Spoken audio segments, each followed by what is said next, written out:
Alors, bonjour à toutes et à tous. Je suis Gianluca Marzilli, responsable de l'Observatoire régional des data centers à l'Institut Paris Région, et je vais animer cette première séance que je rappelle est le premier rendez-vous d'un cycle de 6 webinaires consacrés aux data centers et à leurs enjeux organisés par l'Institut Paris Région.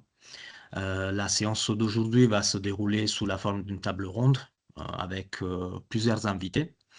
Mais avant de commencer, je vais laisser la parole à Nicolas Bouquet, directeur général de l'Institut Paris Région, et à Charline Avenel, DGA au pôle développement économique, formation et innovation de la région Île-de-France, pour introduire le cycle. Nous, on se retrouve dans 5-10 minutes. Voilà.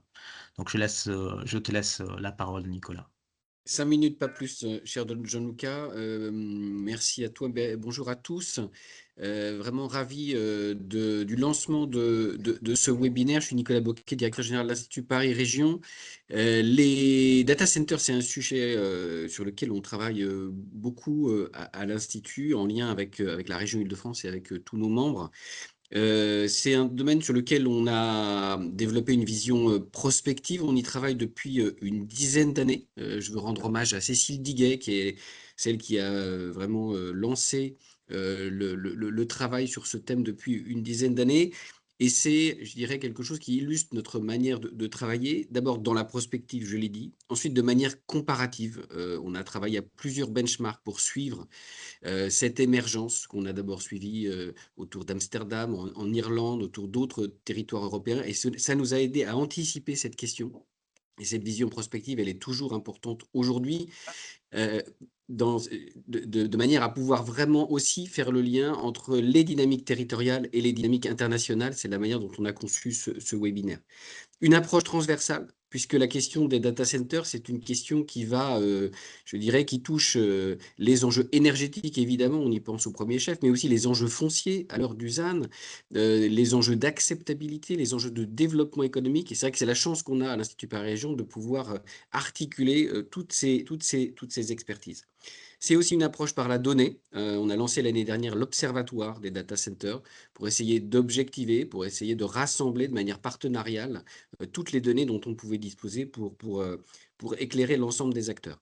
Et puis démarche partenariale, réunir les collectivités, réunir les acteurs publics, privés, autour de ces enjeux pour vraiment croiser les regards. Et c'est aussi comme ça qu'on a conçu ce cycle de webinaires. Et je voudrais remercier Gianluca et toute l'équipe qui ont travaillé de manière collective pour assembler ce programme. Et puis merci à tous ceux qui y ont participé. Ce travail, on le fait avec nos membres et en particulier de manière très étroite avec la région Île-de-France.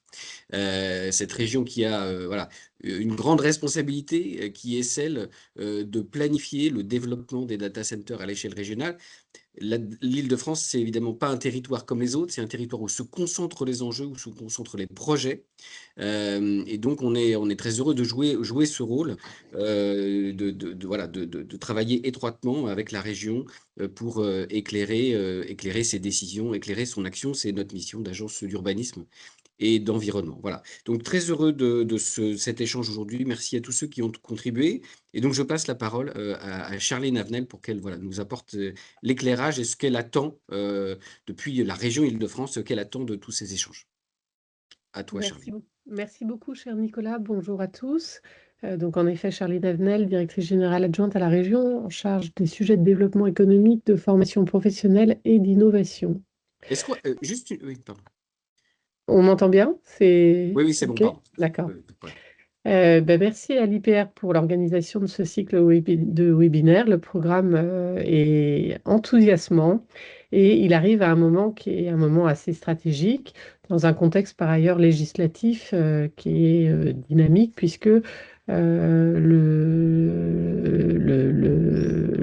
assemblées ont approuvé cette semaine le projet de loi de simplification de la vie économique qui prévoit notamment la possibilité d'étendre le statut de projet d'intérêt national majeur à certaines infrastructures stratégiques, dont les data centers. Alors, cette évolution, évidemment, elle traduit une forme de prise de conscience nationale. Le sujet des data centers n'est plus simplement un sujet technique, un sujet sectoriel. qui serait réservé aux spécialistes. Voilà, c'est aujourd'hui un enjeu qui est assez central pour l'aménagement du territoire, pour la souveraineté numérique, pour l'attractivité économique, la transition écologique et énergétique. Alors, la région Île-de-France, sur ces projets, elle souhaite vraiment renforcer son rôle aux côtés des territoires et avec les services de l'État, au plus près également des entreprises, pour, au fond, garantir des implantations qui soient cohérentes avec nos priorités d'aménagement, de réindustrialisation, de transition écologique et de transition énergétique. Et pour cela, donc, on s'appuie sur Choose Paris Region qui accompagne de nombreux projets structurants et des investissements qui viennent en Île-de-France. Et puis, on s'appuie évidemment sur l'Institut Paris Region, dont les travaux d'analyse sont en effet à 360 profonds et très précieux. Alors, l'Île-de-France, c'est déjà aujourd'hui le leader européen dans le domaine de l'intelligence artificielle.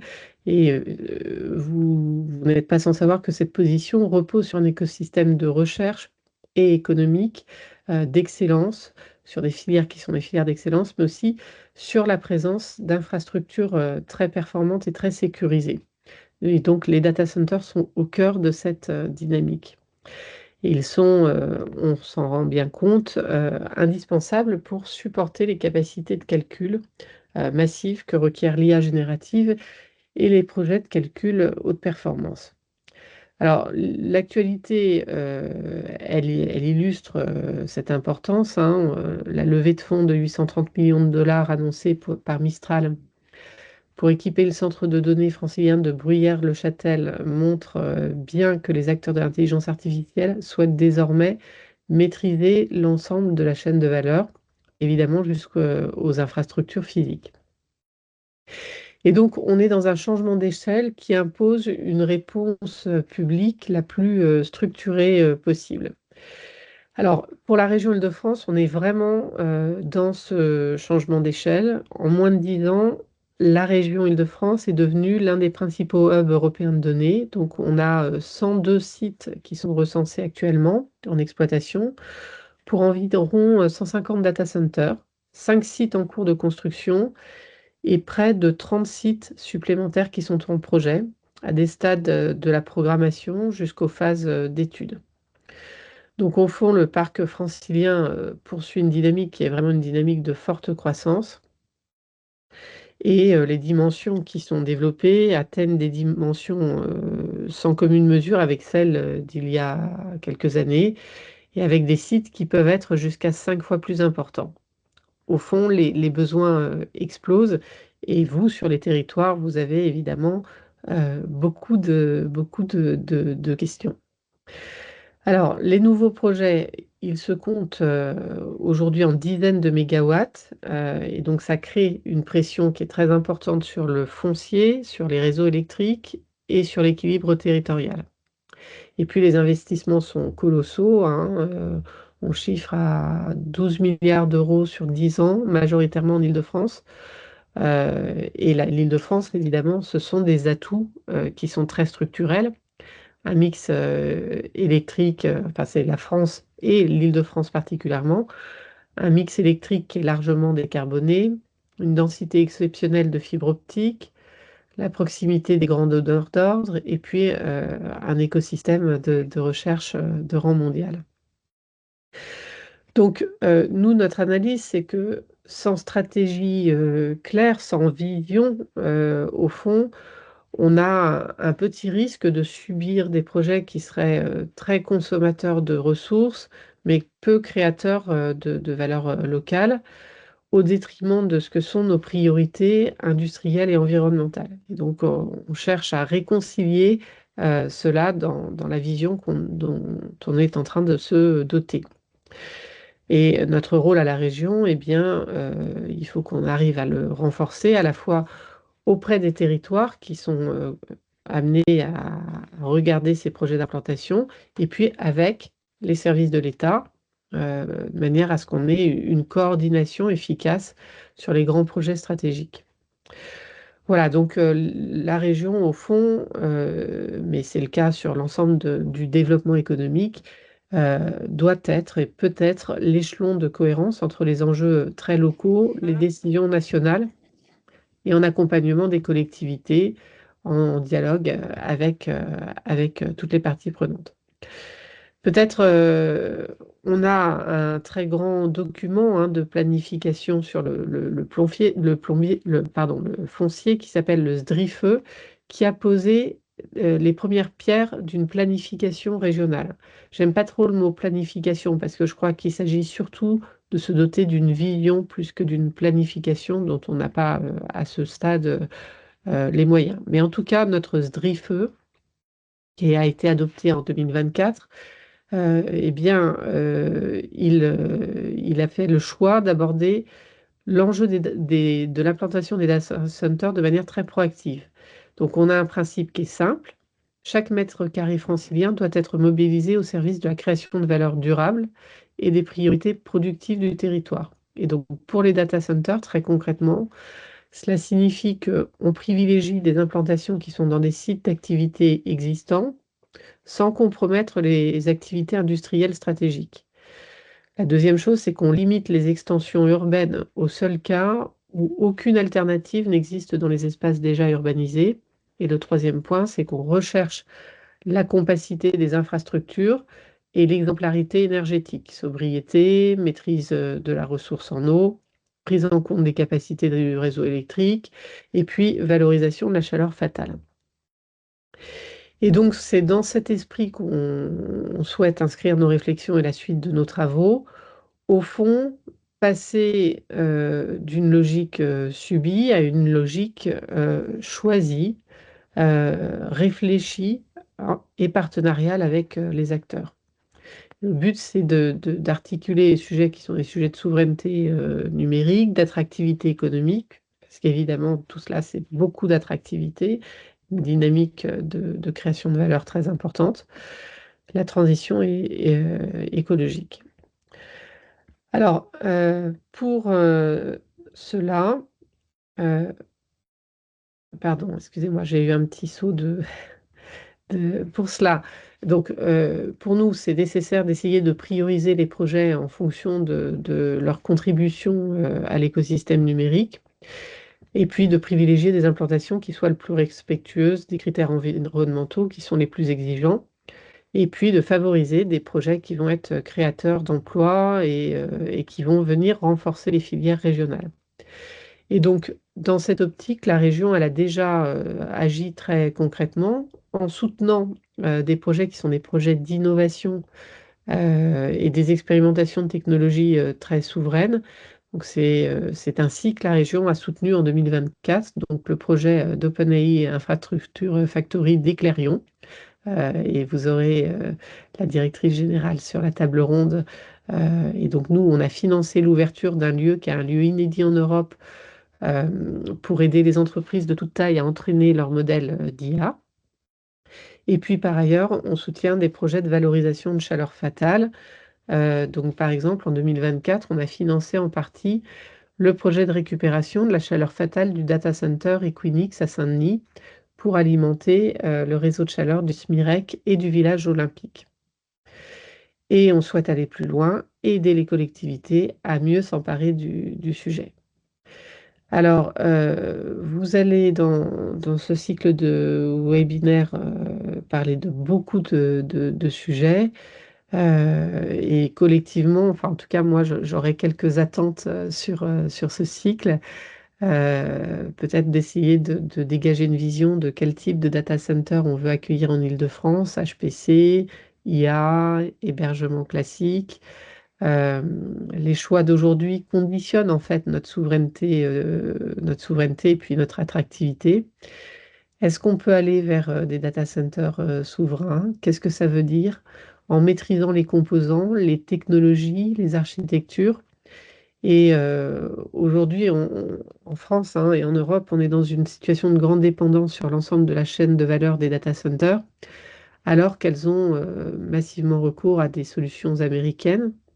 Ça va des puces jusqu'aux services intégrés. et ça soulève évidemment des questions de souveraineté numérique et de confidentialité des données. À ce stade, il n'y a pas d'offre française et européenne équivalente, mais on a quand même plusieurs signaux faibles prometteurs et on les encourage à la région. C'est l'émergence de plusieurs entreprises sur plusieurs chaînons stratégiques de la chaîne de valeur des data centers. Donc, notamment tout ce qui est composants de transmission d'informations au sein des data centers et aux puces et les puces.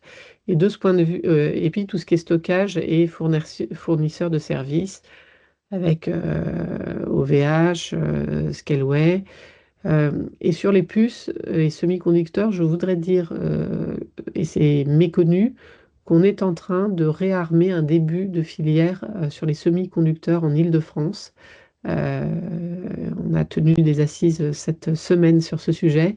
Et vraiment, il se passe quelque chose de ce point de vue, évidemment, qui est sans commune mesure avec la puissance de pays comme Taïwan, mais euh, on se donne les moyens d'améliorer la maîtrise de la chaîne de valeur. Voilà, peut-être comment anticiper l'accueil des data centers sur le volet foncier pour éviter les conflits d'usage, quelles problématiques énergétiques environnementales, et puis enfin, petit point que tous les projets signalent, celui des compétences.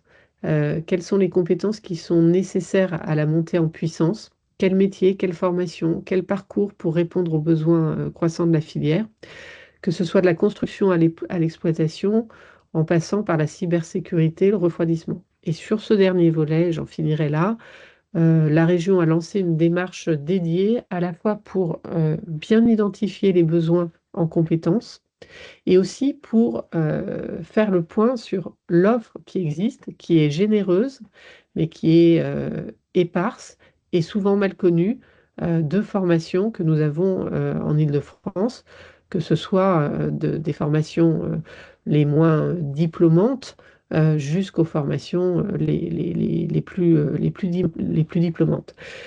Donc voilà, on se met en situation de répondre à cet enjeu. Voilà, merci beaucoup de ce séminaire et très bon séminaire à tous sur ces questions qui sont très importantes. Merci, merci madame.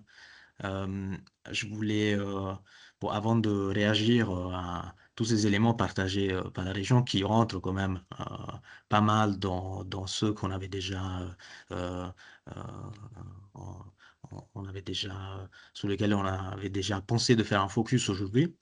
Avant tout ça, je voulais justement vous présenter très brièvement hein, le plan de cette matinée parce que nous avons imaginé cette séance en 3 temps. Je pense que vous pouvez regarder l'écran que j'ai partagé avec une slide sur ça. Donc d'abord, un cadrage surtout pour comprendre la place que la France et l'Europe occupent dans le marché international des data centers mais c'est aussi de comprendre quelles sont les différentes typologies existantes de data centers, d'acteurs, et finalement refaire un focus sur la région francilienne, sur l'Île-de-France, pour compenser les dynamiques actuelles. Ensuite, bien évidemment, on fera un focus sur l'intelligence artificielle qui, effectivement, constitue aujourd'hui un véritable facteur de bascule, non seulement pour la filière data center, mais aussi pour notre société. On y parlera d'usage, de souveraineté, mais aussi de niveau d'adoption que je pense être un aspect important. Enfin, une dernière partie plus opérationnelle consacrée à la réalité des projets de data center, à leur ancrage territorial et aux enjeux d'acceptabilité locale.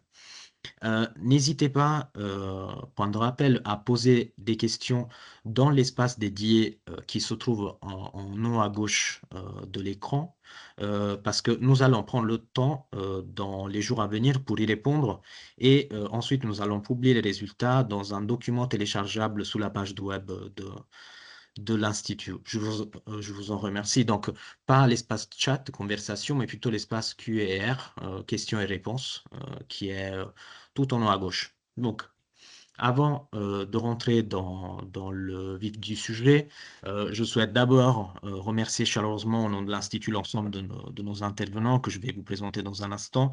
Je tiens également à remercier tous les participants qui nous ont rejoints aujourd'hui.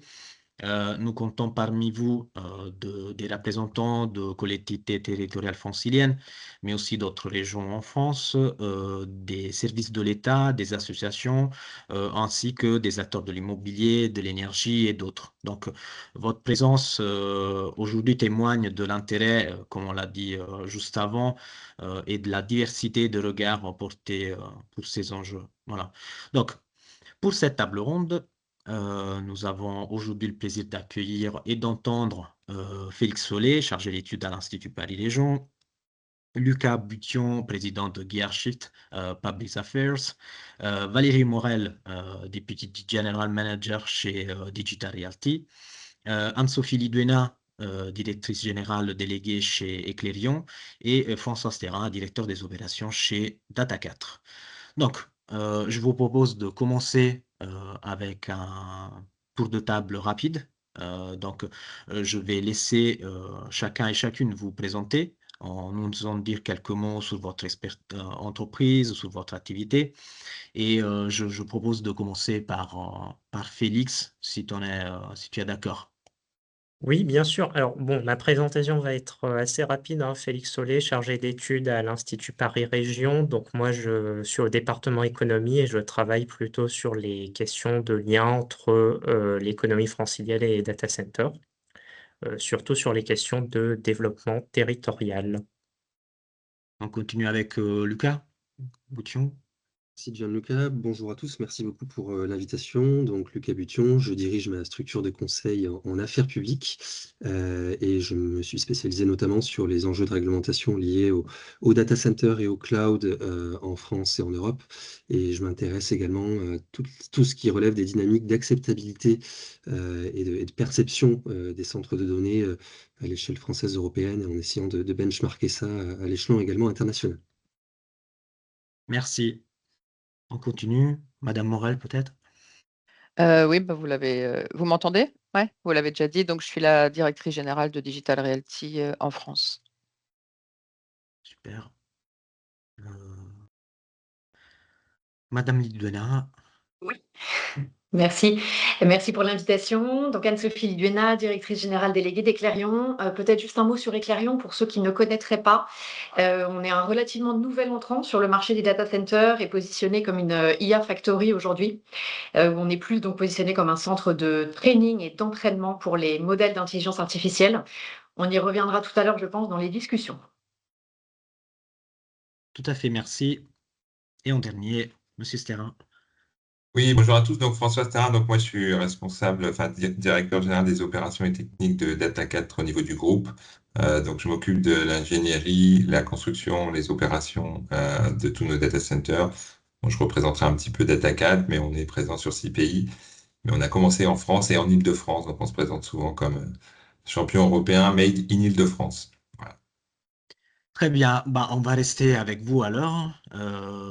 Si du coup vous pouvez nous partager des éléments qui nous aideraient un peu à comprendre quelle place occupe aujourd'hui la France sous le marché européen des data centers et nous expliquer un peu quelle est aujourd'hui la situation, un peu la conjoncture, dans quel moment, dans quelle époque nous sommes. Voilà, je vous Ouais, en et peut-être remercie. donc pour présenter un tout petit peu notre groupe et Tout à fait. on est depuis qui a commencé en 2006 avec le campus de Marcoussis. On a toujours fait des campus, des data centers avec des puissances assez élevées, avec des fonciers assez importants.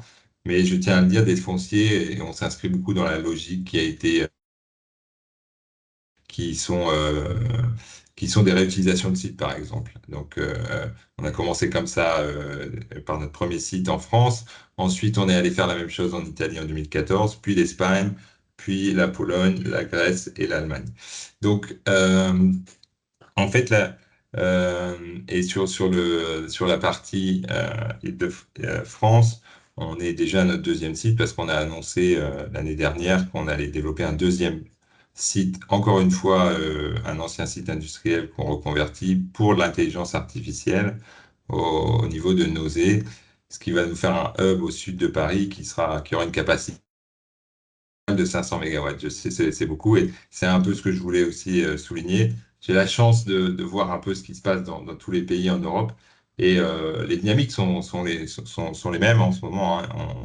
Tout le monde va vers des plus gros sites qui nécessitent de prendre en compte effectivement cet impact environnemental, l'utilisation des ressources, le développement des talents, la problématique de réutilisation de chaleur fatale dont je pourrais parler un petit peu. Sur la demande, ce qu'on voit aujourd'hui, c'est qu'il y avait d'abord une première vague il y a une dizaine d'années avec le cloud qui avait beaucoup développé des data centers, une première vague. Et là, depuis 2 ou 3 ans, il y a vraiment une deuxième vague, hein, vous le savez. Et d'ailleurs, j'ai oublié de mentionner, mais je voulais souligner la qualité de votre travail au niveau de l'Institut Paris Région et de l'Observatoire. Un travail très précis et qui permet de comprendre un peu ce qui se passe. Ce qu'on voit, c'est vraiment une explosion de la demande liée, bien sûr, à l'intelligence artificielle, avec deux types de demandes, plutôt l'entraînement des modèles. On en a parlé avec le cas du site de Brouillard. Sur cette partie-là, la majorité de l'entraînement se fait encore en dehors d'Europe, hein, sur l'intelligence artificielle. On a très peu de capacité d'entraînement encore en Europe. Il y a un vrai enjeu de souveraineté sur l'entraînement. C'est des demandes qui souvent sont très demandeuses d'énergie, effectivement, et vont aller certainement dans des sites qui vont être très gros, avec des capacités de calcul. Il y a un besoin d'être vraiment très très près pour des raisons de bande passante, de réseau. Plus il y a d'ordinateurs ensemble, plus la capacité d'entraînement va être élevée. Et c'est ça qui, qui pilote un petit peu le choix des sites. On entend beaucoup parler de sites, par exemple, dans les pays nordiques, parce qu'il y a du foncier, il y a de l'électricité, il y a des énergies bas carbone. Bah, moi, je dirais la France en a aussi, et il y a un gros atout là-dessus. Euh, ce qu'on a vu aussi dans le développement des marchés, c'est que les marchés cœurs historiques qui étaient Londres, Francfort, Amsterdam, on l'a rappelé en introduction, ben, ont eu des problèmes de capacité, donc ils ont déclaré des moratoires, etc. Et ça a un petit peu profité au marché, un peu comme Paris, Madrid, Milan, et c'est vrai que nous, on a un peu basé notre développement là-dessus. On voit que ça continue, mais on voit aussi apparaître des dynamiques d'implantation qui sont un peu différentes avec des gros sites plus éloignés des métropoles, parce que bah, justement, il faut trouver le foncier, la capacité en termes d'électricité.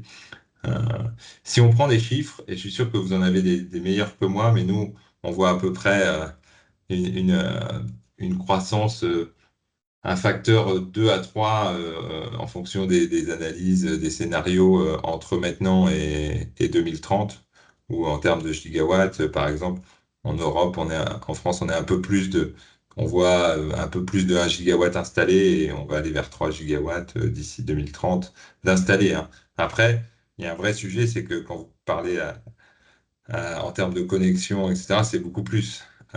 Mais en fait, d'installer, on est sur ces capacités-là. Je parlais de la première vague. Le cloud va rester quelque chose qui va continuer de bien se développer dans tous les marchés. Et ça, c'est une demande qui est plutôt assez localisée, c'est-à-dire que les fournisseurs de cloud vont être assez sensibles à la localisation auprès des utilisateurs, etc. Ce qui sera, on le pense aussi, la même chose pour l'inférence de l'intelligence artificielle, qui, d'après notre veille marché, va devenir le plus gros, en fait, même plus gros que l'entraînement à terme. Mais ça reste encore un petit peu fluide entre les usages. On sent qu'il y a encore beaucoup de modèles qui peuvent évoluer entre ça. Ce que je dirais quand même pour finir, c'est que la France, et notamment depuis le sommet d'hier, a commencé à vraiment prendre conscience de ses avantages dans ce secteur. Pourquoi? Parce que ben, on a de l'électricité à la fois disponible, bas carbone, au prix compétitif. C'est un carrefour au niveau des fibres, au niveau de la géographie quand même. Et on peut atteindre depuis la France en moins de 5-6 millisecondes plus de 75% du PIB européen. On a aussi un climat qui est assez bon pour le refroidissement des data centers. Finalement, il n'y a pas besoin d'être tout en haut au cercle polaire pour être capable de bien refroidir les data centers en utilisant très peu d'eau, en circuit fermé par exemple. Et donc j'insiste par exemple là-dessus, on en a parlé, l'utilisation de l'eau c'est quelque chose qui est important. Et nous, on utilise très peu d'eau. En utilisant des circuits fermés, ça marche bien. C'est l'équivalent de la consommation de 200 personnes par an, par exemple. Donc, ça, c'est des choses qu'on a toujours fait. Euh, pour finir sur la France, donc il y a tous les ingrédients sont là pour attirer ces investissements, à la fois dans une logique de souveraineté, parce que l'IA sans data center, ça marche pas en fait. Et donc aujourd'hui, la majorité des utilisateurs de l'IA utilisent des modèles qui sont entraînés en dehors de l'Europe. Donc ça pose quand même un sujet.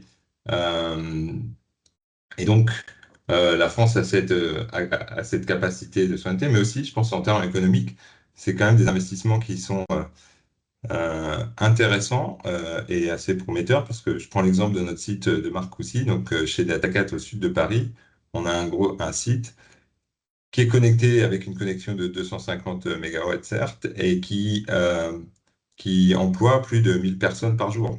C'est-à-dire que entre des techniciens de maintenance, des techniciens de serveurs, des fonctions de support de toute l'entreprise, tout ce qui est aussi construction, et bien depuis effectivement, le nombre d'emplois est pas négligeable. Les retombées sont assez intéressantes aussi. Donc, c'est quand même des investissements assez intéressants. Voilà. Merci, merci. Beaucoup de thèmes évoqués déjà, donc c'est bien. La discussion, je pense, elle va être riche. Je voulais continuer finalement sur ces parties segments parce que vous avez commencé déjà à les présenter.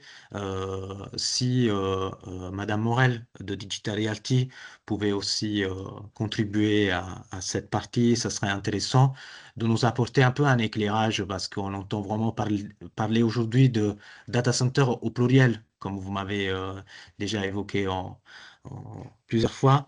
Donc, Mm. j'aimerais bien de comprendre un peu quels sont ces fameux data centers, comment on peut les distinguer et qu'est-ce que, par exemple, fait Digital Realty, quel c'est sur le cœur de marché. Euh, voilà, ça permettra aussi à toutes les personnes qui nous écoutent, on est arrivé, on a dépassé les 200 participants, de comprendre mieux de qu'est-ce qu'on entend quand on parle de data center. Voilà, je vous laisse la parole. Oui, merci. Donc, un petit historique juste pour Digital Realty, comme François l'a fait pour Datacat. Donc, en fait, on fait partie d'un groupe présent sur toutes les plaques mondiales. Aujourd'hui, on a 325 data centers présents dans 55 capitales et 6 continents. Donc, on est un des acteurs principaux en fait, de data centers dans le monde.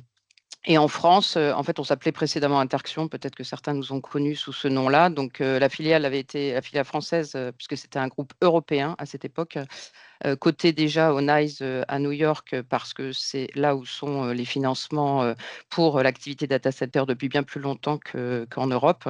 Et donc, en 99, on a créé nos premiers sites sur Aubervilliers. Et ensuite, on a continué à grossir et on s'est rapproché du groupe Digital Realty en 2020, principalement parce que ce sont des activités, le data center, qui sont très capitalistiques, donc qui demandent énormément de financement pour pouvoir les construire. Et aujourd'hui, on a effectivement, comme le disait François, totalement changé d'échelle, où moi j'ai rejoint le groupe en 2012, on était sur des investissements entre 200 et 300 millions d'euros et aujourd'hui on dépasse le milliard. J'expliquerai, pour un projet, j'expliquerai un petit peu pourquoi. Donc en France, on en est en fait à 13 sites sur la région Île-de-France et 4 à Marseille. On a en fait démarré tous en fait nos activités en Île-de-France. Pourquoi? Et principalement d'ailleurs à part Data4, mais principalement sur le pourtour du périphérique nord, parce que c'est là où il y avait le foncier, parce qu'il y avait des industries auparavant. C'est là également où il y avait les réseaux électriques, donc avec les postes sources électriques. C'est là également où il y avait la connectivité. C'est là où il y a un point très important qu'il faut connaître, c'est que, avant de parler des différents data centers, mais un data center, ça vit principalement parce que c'est un endroit en fait où la donnée s'échange. Donc un data center qui est dans certaines zones géographiques ne permettra pas cet échange de données parce que la fibre ne sera pas là, parce que la connectivité ne sera pas là, parce que tout bêtement, le PIB informatique est centralisé en Europe sur les capitales. Donc c'est pour ça qu'on parle du FLAP, donc Francfort, London, Amsterdam, Paris, parce que c'est là où vous avez 65% du PIB informatique qui est concentré. Paris, c'est 75% du PIB informatique de la France. Donc, on a une situation particulière donc avec Paris, qui est le 5e hub mondial, puisque en fait, c'est comme ça que se qualifient aussi les sujets de connectivité.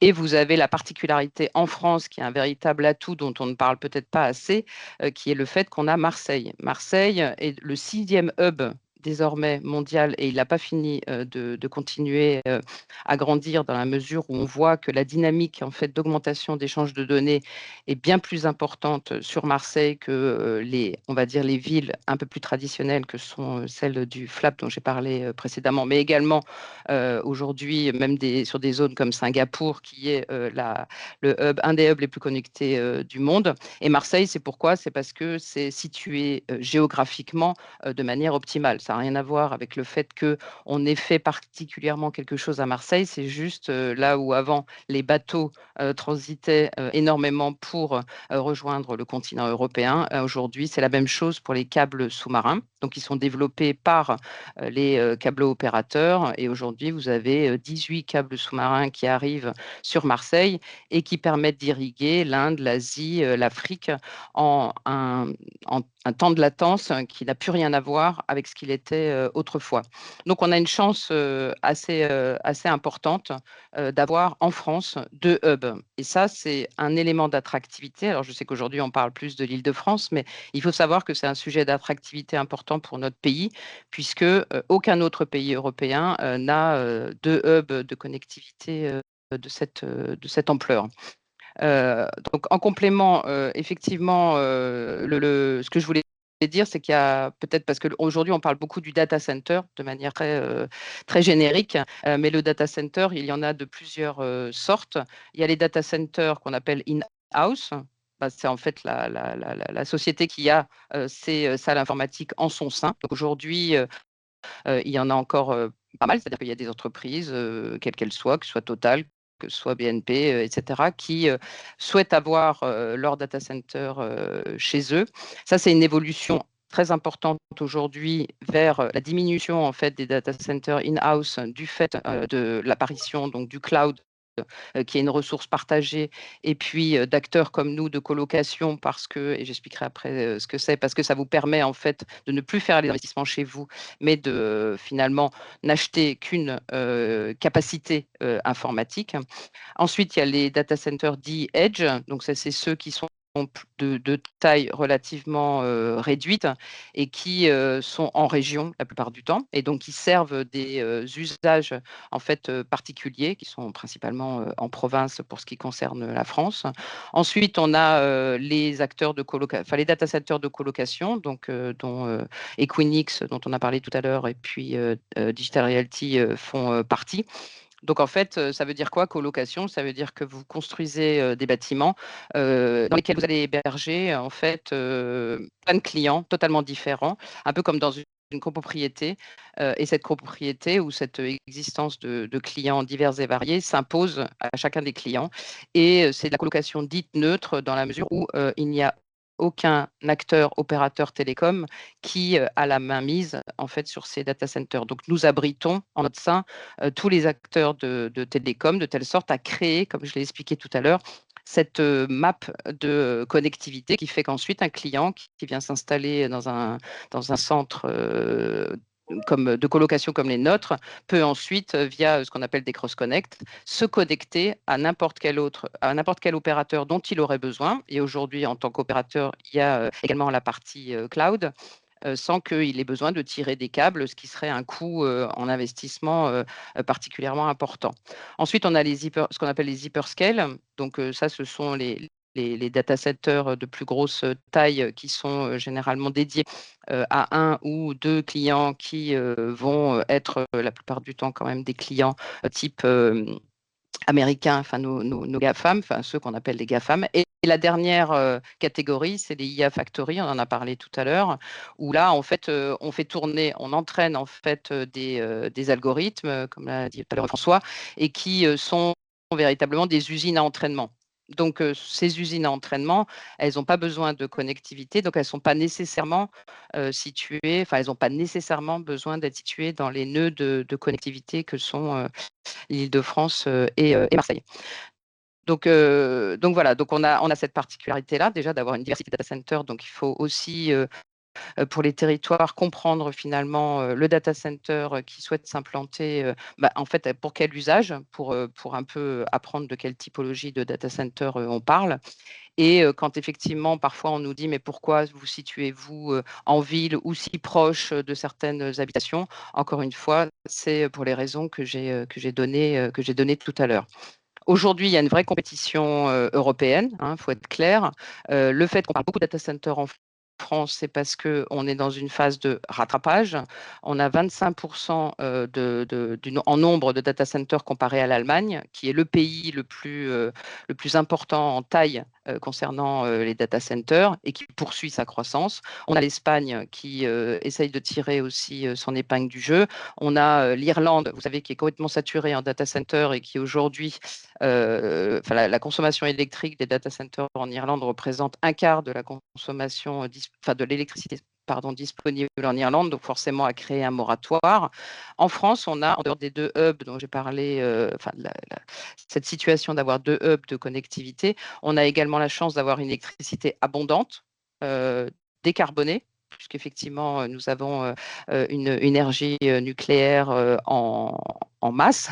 On a même dû, l'année dernière, je crois, exporter 17% de notre capacité électrique parce que les usages aujourd'hui sont inférieurs à ce qu'aujourd'hui il y a de disponible en France, que ce soit en énergie renouvelable ou que ce soit en énergie nucléaire. Donc à ce niveau-là, on a une très forte chance également en France d'avoir cette énergie abondante et décarbonée.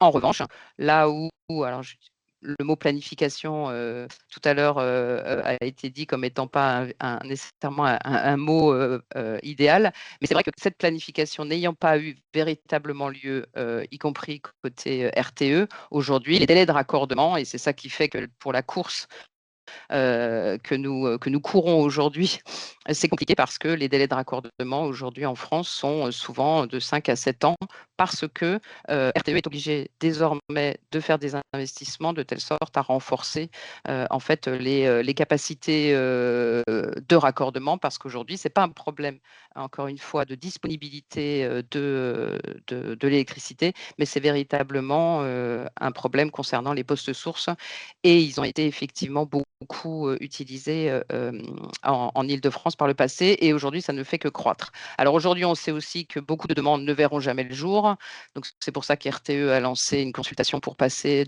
de premier arrivé, premier servi à premier prêt, premier servi, puisque effectivement, il faut qu'on puisse prouver à RTE que les projets sur lesquels on demande des BTF ne sont pas des projets fantômes. Et donc, il y a toute une partie en fait de ces projets qui certainement vont disparaître. Juste pour finir sur l'Île-de-France, je dirais qu'on a démarré sur le pourtour nord du périphérique, comme je le disais tout à l'heure, avec des data centers. Nous, par exemple, on est très présent à La Courneuve et désormais, on a démarré un très gros projet à Duny. Mais on commence à aller en Essonne, en Seine-et-Marne, sur des zones qui n'étaient précédemment pas identifiées comme des zones pour les data centers. Et ça, ce n'est pas le choix en fait des acteurs de data center de colocation que nous sommes, mais c'est le choix de nos clients. Les clients, dans le monde de l'informatique, vous êtes paranoïaques et donc vous avez besoin d'une redondance à quasi 100%. C'est-à-dire que quand vous êtes présent dans un site, vous devez avoir la redondance sur un autre site. Et donc, c'est ce qu'on appelle les availability zones. Et donc, nos clients, de plus en plus, donc, créer des triangles en 3 points, de telle sorte à avoir ces redondances assurées si jamais il y a un data center qui tombe pour une raison X ou Y. Ça peut être aussi des problèmes tout bêtement financiers ou autres. Et donc, cette redondance fait qu'aujourd'hui, ils vont sur des zones comme, par exemple, la Seine-et-Marne ou le sud de Paris, là où on n'était absolument pas présent. La seule zone qui est pour l'instant très peu concernée par les data centers, c'est la zone ouest. Pourquoi? Parce que à l'ouest, à l'ouest, on avait très peu d'activités industrielles, donc les fonciers n'étaient pas nécessairement, ne sont pas nécessairement les plus disponibles, et donc ça a créé aussi moins de postes sources, etc., que ce qu'il peut y avoir sur les autres zones de la région Île-de-France. Et je rappellerai aussi, comme l'a dit François, on n'utilise pas d'eau en France. Ça, le système de la diabétique, qui est un système de climatisation, est plutôt un système américain. Et en Europe, et tout au moins en France, on n'utilise absolument pas cette technique. Merci, Madame. Encore plus d'éléments qui s'ajoutent, qui s'empilent sous la table, mais je vais quand même laisser terminer le tour de table, partie côté opérateur, avec Madame Lidwena qui représente Eclairion, qui est aujourd'hui un acteur émergent finalement dans cette scène, dans ce marché. Comment voyez-vous les choses un peu en arrivant récemment sous la place? Vous faites vraiment une activité très spécifique et très nouvelle sur laquelle on a très peu de recul encore. Voilà. Est-ce que vous pouvez nous partager quelques éléments finalement? Oui, bien Merci. sûr. Donc, c'est vrai que Eclairion est un nouvel acteur, puisqu'aujourd'hui, on a un data center en activité à Bruyères-le-Châtel, qui est effectivement l'IA Factory. Donc, j'ai peut-être élaboré un tout petit peu sur l'IA Factory, qui fait partie de la typologie finalement de data center, comme l'a présenté Valérie. Et la différence, je dirais, c'est pas qu'une question de taille, c'est vraiment une question de nature. Parce que les machines qu'on va héberger sur site aujourd'hui, aujourd'hui sur Bruyères-le-Châtel, on héberge les 18 000 GPU de Mistral Compute. Les machines vont consommer 10 à 15 fois plus d'énergie au mètre carré qu'un data center classique. Donc il y a vraiment une différence de nature qui est réelle. On a une chaleur qui est plus intense que dans un data center classique, et on a des besoins de connectivité différents. Ça, c'est sûr. La finalité également est différente. Comme ça a été dit, on est plutôt sur la capacité à faire tourner l'IA souveraine aujourd'hui, puisque c'est Mistral et européenne. Donc effectivement, les différences vont conditionner énormément de choses qui sont nos stratégies d'implantation. Et là encore, on n'est pas forcément situé sur les nœuds classiques connus, puisqu'on peut travailler sur des friches industrielles, on peut travailler sur d'autres sites. Les modèles, en fait, nous, l'entraînement des modèles étant hébergé chez Eclairion, on n'a pas cette problématique de latence qui est similaire à un data center classique. Donc, on ne va pas avoir besoin du même temps de connectivité et de rapprochement par rapport finalement au grand hub. Donc, ça change également la stratégie d'implantation de nos sites. Les modèles économiques sont différents et les besoins en ressources, notamment énergétiques, effectivement, deviennent la contrainte numéro 1. Donc ça, c'est vraiment les points. Nous, aujourd'hui, je reviendrai sur le marché un petit peu de la demande IA, parce que c'est une vraie question aujourd'hui. C'est une vraie question sur tous les marchés. Quelle est la réelle demande? Comment on peut mesurer cette demande? Est-ce qu'on n'est pas en train de surdévelopper par rapport à une consommation qui sera plus faible? J'y reviendrai avec quelques chiffres. Mais je vais revenir sur les défis très concrets que nous avons aujourd'hui sur le développement des sites. Et le premier défi, c'est l'énergie. Donc ça, je pense que tous les acteurs ici présents sont d'accord sur ce constat. Une IA Factory aujourd'hui de 100 MW, qui va être une IA Factory plutôt de petite taille, c'est la consommation d'une ville de 80 000 habitants. Donc c'est relativement important. Et trouver des sites avec l'accès à cette puissance électrique suffisante, obtenir les raccordements dans les délais raisonnables, sécuriser l'énergie décarbonée, tout ça, c'est une contrainte qui est une contrainte importante, et c'est la contrainte numéro 1 aujourd'hui. On a un deuxième défi qui est la vitesse. Donc là, on est réellement sur un marché, quand on parle du marché de l'IA, où les clients IA ont besoin d'infrastructures en quelques mois. On parle aujourd'hui de quelques mois et même pas de quelques années. Donc on est sur un marché avec une vitesse qui est absolument incroyable. On a à faire face au marché américain. Donc je pense que ça aussi, tout le monde l'a entendu, mais les Américains ont été capables de déployer ces IA Factory en quelques mois avec des méthodologies qui ne sont pas du tout celles qu'on déploie nous en France et en Europe. Je pense qu'ils ont légèrement porté atteinte aussi à la vision qu'on a des déploiements de ces centres d'entraînement. Quand on met des turbines à gaz sur des sites et qu'on en déploie des centaines, effectivement, ce n'est pas l'image qu'on a et c'est pas la façon dont on peut faire les choses correctement dans ce nouveau monde. Et on le voit d'ailleurs avec des bans sur certains États américains pour le déploiement de data centers. Bon, c'est pas le cas, mais on a quand même la vitesse. On a des compétiteurs, des concurrents sur d'autres marchés qui vont plus vite que nous aujourd'hui. Donc, on a besoin d'infrastructures rapides. On le sait, les délais de raccordement sont longs. Je pense qu'on y reviendra. Et donc, c'est une grande bataille aujourd'hui pour les acteurs sur le territoire français. On a un troisième défi dont on n'a pas trop parlé jusqu'à présent, qui sont les chaînes d'approvisionnement. Donc nous, forcément, on va avoir les GPU sur site que nos clients amènent. Donc les GPU essentiellement fabriqués par Nvidia, je pense que tout le monde en a entendu parler, mais qui est vraiment le fournisseur principal. On a une pénurie, on a voilà, des problématiques d'approvisionnement sur ce secteur-là. Et on a également tous les équipements. Donc, on a des besoins en équipement quand on va déployer les IA Factory, de même que les data centers, sur des postes de transformation, sur des équipements qui sont très particuliers, où aujourd'hui, on a besoin également de retravailler toute une chaîne d'approvisionnement et toute une industrie, finalement, où on se rend compte qu'il y a des lacunes au niveau des territoires nationaux et même européens. Donc ça, c'est un vrai point. Et on a donc cette anticipation sur ces équipements, sur l'approvisionnement en équipements et sur les capitaux qui ne s'improvisent pas aujourd'hui. Sur l'évolution des métiers, je reviens un petit peu aussi sur ça. Je pense que ça a été mentionné au début du webinaire. On ne recrute pas forcément les mêmes profils qu'un data center classique, dans le sens où la densité thermique et la complexité des systèmes de refroidissement liquide requièrent des compétences nouvelles. Donc, on a effectivement à travailler, je pense, sur l'intégralité de la filière, comment ces postes et comment les formations peuvent être envisagées pour fournir finalement la future main-d'œuvre à l'ensemble de ces sites. Voilà un petit peu ce que je peux dire rapidement, Gianluca, sur l'arrivée de Clarion et l'IA. Très bien, Peut-être tu sur as le anticipé. marché, je ne sais pas si c'est le moment de parler un petit peu du marché de l'IA aujourd'hui et de la demande. Si tu veux, bon, sinon, on le garde pour tout à l'heure, Ouais, on s'y très bien. raccroche tout à l'heure, mais Parfait. c'est déjà très bien, très clair, finalement. Je voudrais donner la parole à Luca Buttian pour nous en dire un peu plus sur son activité, mais aussi parce qu'on a un peu commencé à citer les États-Unis, sous lesquels les choses sont en train un peu d'évoluer. On a entendu récemment la presse parler de beaucoup de projets à l'arrêt, des États qui sont en train de commencer à mettre en place des moratoires. Les choses bougent un peu sur ce marché, sous lequel c'est vrai que le time to power est en train de se raccrocher de plus en plus au time to market. Donc les choses accélèrent beaucoup, mais les infrastructures électriques, donc le raccordement, la vitesse de raccordement, l'acceptabilité locale aussi des nouveaux projets pose un gros défi. Du coup, Lucas, si tu peux nous en dire un peu plus sur ces éléments et sur un peu ce qui se passe aux États-Unis, voilà, ce serait super. Merci Gianluca. Alors je vais essayer de donner quelques pistes de réflexion, mais tout en restant nuancé finalement dans la comparaison, parce que, alors évidemment, les États-Unis sont un peu le berceau finalement de toute cette industrie du data center, et donc enfin, avec un ou plusieurs temps d'avance sur finalement ce qui peut se passer en France, mais avec des contextes qui sont quand même radicalement différents. Donc la comparaison est intéressante, mais vraiment comparaison n'est pas raison, et je reviendrai plus en détail sur justement les distinguos à apporter pour pas assimiler un peu trop facilement la situation en US à ce qui se passe en France.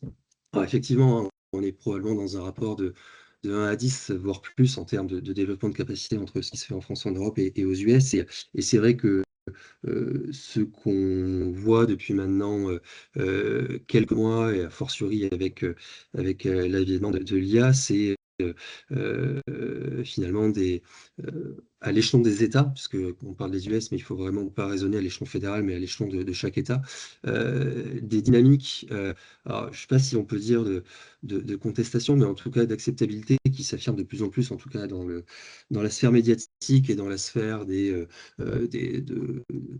pas mal d'associations qui peuvent avoir des finalités technocritiques, et où on voit que finalement l'objet data center est devenu véritablement très politique et est devenu finalement un relais de croissance quelque part, enfin le terme est peut-être mal choisi, mais un relais de croissance pour ces contestations à visée technocritique. Et ce qui est intéressant à observer, c'est vraiment, enfin, on est passé probablement en l'espace de 1 ou 2 ans, en tout cas, encore une fois, dans les signaux qui sont détectés, hein, donc, qui sont détectés publiquement. Donc là aussi, ce qui peut donner lieu à un prisme déformant, mais en tout cas, c'est un premier état des lieux qu'on peut faire. Mais donc, en passant dans l'espace de 1 ou 2 ans, d'un échelon assez anecdotique, où on avait effectivement ici et là des contestations très localisées, projet par projet, à finalement, dans plus d'une dizaine d'États et sur une base hebdomadaire,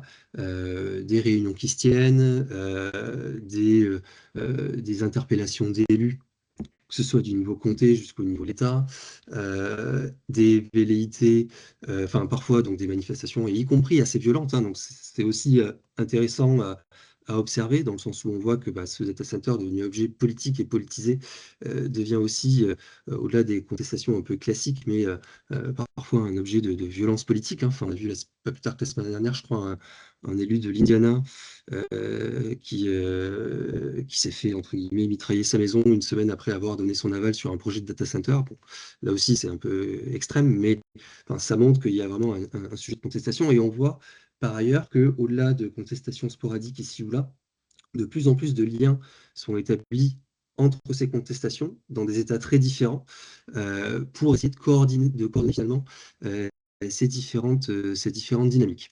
Donc ça, c'est quand même intéressant à observer. Alors après, là où évidemment comparaison n'est pas raison, et je pense que c'est vraiment très important de le mentionner, et ça a déjà été dit précédemment par François et Valérie notamment, mais typiquement, on va avoir aux États-Unis beaucoup de contestations, par exemple, liées à la consommation d'eau, aux enjeux de consommation d'eau. Bon, et effectivement, en France, très souvent, on a aussi ces contestations qui viennent se calquer en écho de ce qui se passe aux US de façon très automatique, presque en pensant que ce qui se passe aux US se passerait en France. Et là, je pense que c'est quand même important de distinguer. Alors, autant sur les volumes prélevés, les technologies utilisées qui n'ont rien à voir, effectivement, hein, on parle aux États-Unis de taux de refroidissement qui ont historiquement été la norme et qui sont effectivement extrêmement voraces en eau, alors qu'en France en particulier, et ça a été dit aussi, on a des technologies à boucle fermée, semi-fermée, enfin qui sont beaucoup moins consommatrices, avec un cadre réglementaire qui est aussi beaucoup plus strict en France qu'aux USA.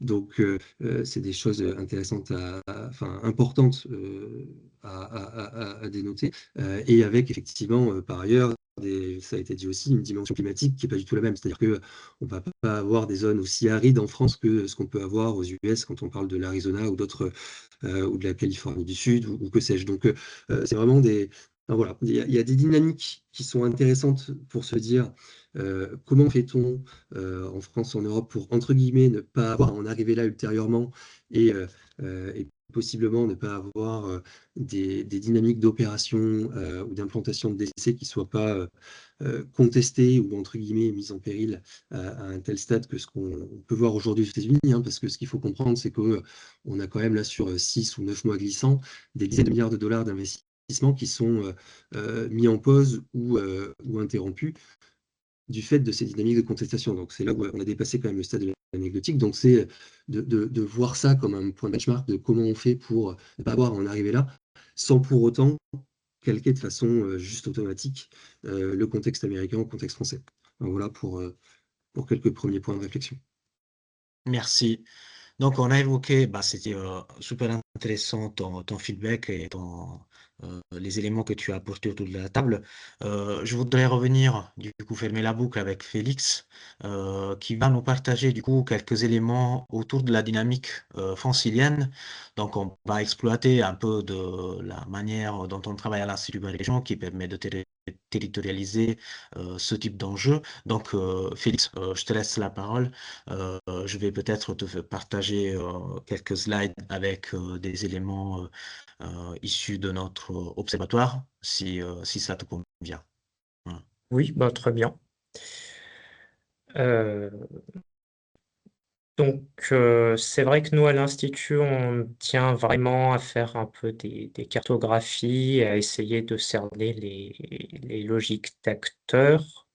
Donc, voilà, on a fait un recensement du parc qui vaut ce qu'il vaut, mais qui est déjà une bonne base et qui a été beaucoup apprécié par toutes les collectivités territoriales qui cherchent un peu à comprendre ce qui se passe. Donc aujourd'hui, nous, on a recensé pas mal de data centers en exploitation. Après, attention, il y a beaucoup de petits data centers qui sont à moins de 1 mégawatt. Et après, ce qu'on a, c'est une réalité, c'est qu'aujourd'hui, le gros du parc en Île-de-France en termes de puissance de mégawatts, ça va être du data center de colocation. Et le principe de la colocation, donc ce qui est plutôt ce que font par exemple Data4, Digital Realty et Equinix, qui sont un peu les 3 leaders en Île-de-France, c'est de construire des data centers pour les louer. Donc on va fournir des salles informatiques avec un haut niveau de disponibilité de service. Et les clients vont louer ces salles et les remplir avec leurs serveurs, en étant plus ou moins assistés en fonction de leur maturité en termes d'ingénierie informatique par ces opérateurs de colocation. Donc ce parc, il s'est principalement développé historiquement sur la plaine Saint-Denis et le plateau de Saclay-Courtabœuf, pour des raisons d'optimum en termes de disponibilité de foncier, de disponibilité électrique et de proximité avec les grands bassins d'entreprises en Île-de-France, que sont Paris, La Défense et ainsi de suite.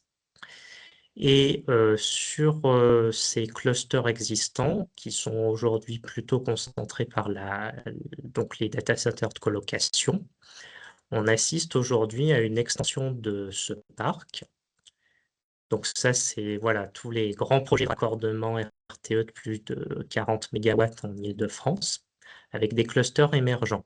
Donc on a la plaine Saint-Denis qui aujourd'hui continue à se densifier en termes d'accueil de projets, mais qui arrive un peu à saturation. Donc on remonte plus au nord sur le territoire de Paris-Terre d'Envol.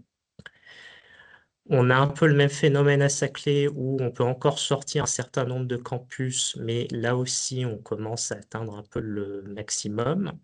Donc, on va remonter un peu plus au nord en direction d'Orly, où il y a pas mal de zones industrielles, logistiques et de la disponibilité énergétique. Et on va aussi descendre un peu plus au sud, sur l'Essonne et le sud Seine-et-Marne, où là aussi, on va avoir pas mal de nouveaux projets. Ensuite, voilà, si on met des cercles proportionnels par rapport à la puissance, ce qu'on voit, c'est qu'on est sur un saut quantitatif, donc il y a des campus de data center de plus en plus importants. Et ce qu'on voit émerger, c'est un dernier type de campus qui va plutôt être sur l'entraînement IA à grande capacité. Donc ça, c'est plutôt ce qu'on va voir tout au niveau de la Seine-et-Marne, voilà, avec Fouju et Montereau, où c'est encore un autre modèle qu'on expérimente encore, mais qui va consister à entraîner des IA de type nouveau modèle de ChatGPT ou de Claude. Et là, il faut passer par des campus assez massifs avec du 1 gigawatt. Alors aujourd'hui, en effet, ça se fait plutôt aux États-Unis. Se posera la question d'avoir ces installations en Europe. Sachant que on a aussi des modèles un peu plus réduits, mais un peu plus adaptés à nos leaders nationaux, comme celui d'Eclairion, où on est sur l'IA Factory, mais plutôt du calcul de densité. Ce qui a été mis en place à Bruyères-le-Châtel, et ça a beaucoup aidé Mistral AI à poursuivre son développement en Île-de-France. Voilà, sachant que tout l'enjeu est aussi d'arriver à maîtriser cette chaîne de valeur de l'IA. Et autant sur la recherche et l'IA de base, on est bon, autant pour remonter la chaîne de valeur, là, c'est plus compliqué, notamment avec toute l'infra. Et tu peux nous partager quelques éléments là, par exemple, voilà, ce slide que je te mets à disposition, sur un peu ce changement entre les acteurs. Après, je laisse aussi réagir les porteurs, les opérateurs aussi, s'ils veulent dire quelques mots là-dessus. Mais ce qu'on a observé quand même, c'était un peu ça, hein, c'est qu'il y a beaucoup d'acteurs qui rentrent en jeu aujourd'hui qui ne faisait pas partie du marché du data center, mais qui voit un grand intérêt. Oui, alors ça, c'est un peu l'autre sujet si on sort de la logique géographique pour rentrer sur le jeu d'acteurs. Donc nous, on a un parc qui s'est plutôt historiquement construit avec des data centers de colocation. Et ce qu'on observe aujourd'hui, c'est aussi l'entrée de beaucoup d'acteurs de la chaîne immobilière qui essaient de se positionner sur ce secteur des data centers, parce qu'ils y voient un relais de croissance face à la stagnation ou à la moindre croissance de leur cœur de métier traditionnel. Donc on a beaucoup de foncières logistiques qui entrent sur le secteur des data centers et qui portent des projets. Donc là, ça va être Goodman, Prologis et Cigro.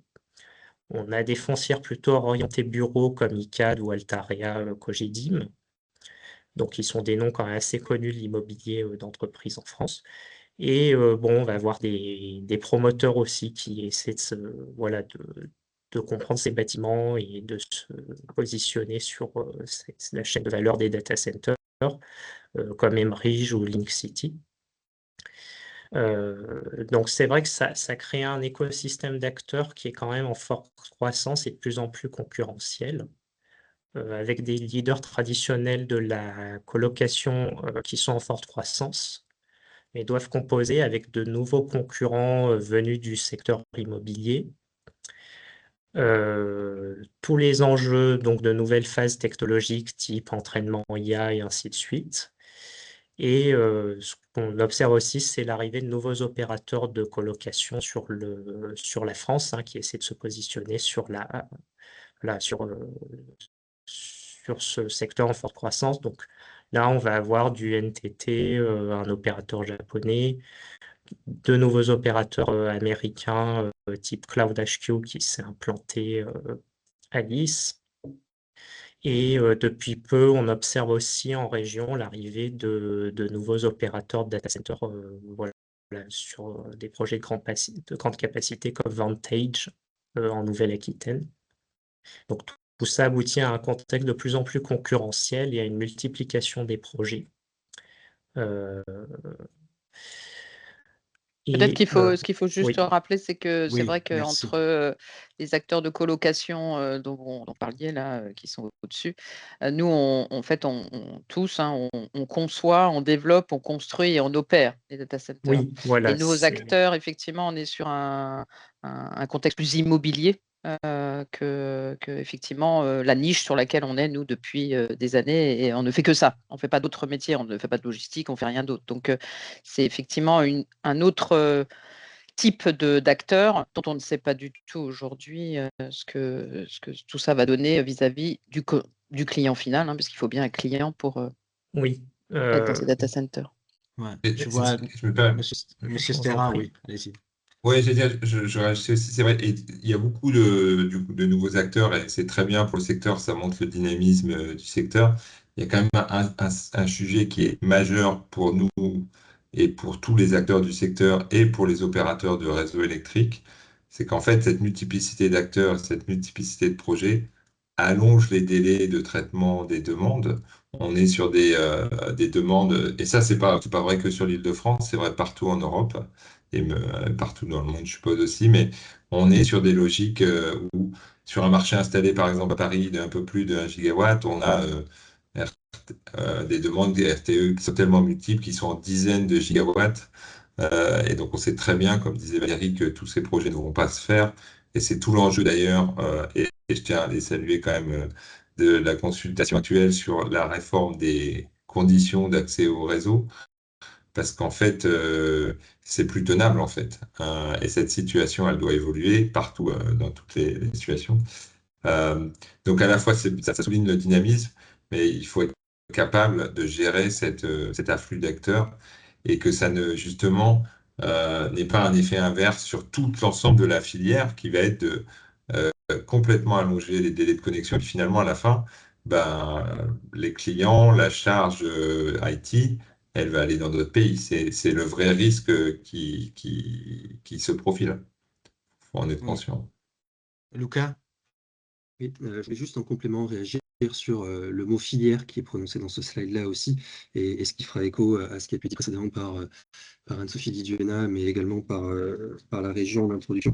C'est que là, on parle des porteurs de projets ou des opérateurs, mais il ne faut pas oublier que derrière, c'est bien effectivement toute une chaîne de valeur, toute une chaîne d'approvisionnement.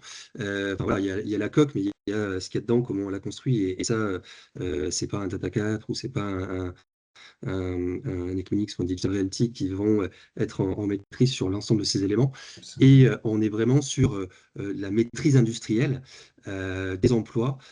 Et je pense que c'est aussi important, hein, parce que lorsqu'on parle de bénéfices directs, indirects du data center, c'est aussi comment ça ruisselle vers cette typologie d'industrie en fonction également de leur localisation.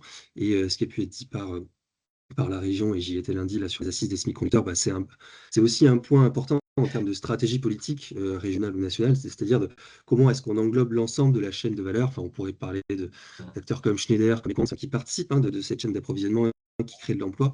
Donc je pense que c'est un élément important à intégrer à la réflexion aussi, notamment du point de vue régional, de bien voir ça comme des chaînons qui se complètent, et d'autant plus qu'effectivement, quand il y a des problématiques de tension au boulot d'étranglement, ça a finalement des impacts sur la capacité à délivrer et à opérer en temps et en heure, quoi. Donc, Très bien, j'allais quand même vous aller poser quelques questions, mais allez-y, Madame Liduena. Justement, Oui, je voulais juste rebondir là-dessus parce que ce qu'il faut bien comprendre et avoir en tête, on le dit tous, mais il y a cette concurrence internationale forte. Aujourd'hui, je reviens sur les marchés de l'IA, mais Nvidia annonce quand même l'équivalent de 30 gigawatts de commandes fermes au niveau de leurs puces. Donc 30 gigawatts de commandes dans les prochaines années, ça veut dire que ces projets vont devoir sortir. Ces projets qui utilisent des GPU Nvidia vont devoir être construits quelque part. On voit qu'il y a un certain ralentissement aux États-Unis. Pour certaines raisons, c'est plus à des niveaux d'État, donc on verra bien comment ça se passe au niveau global. Mais ça veut dire que la France a un rôle à jouer. C'est un moment critique en fait. On est à un vrai moment critique où on doit pouvoir se dire, est-ce qu'on prend ce train en marche?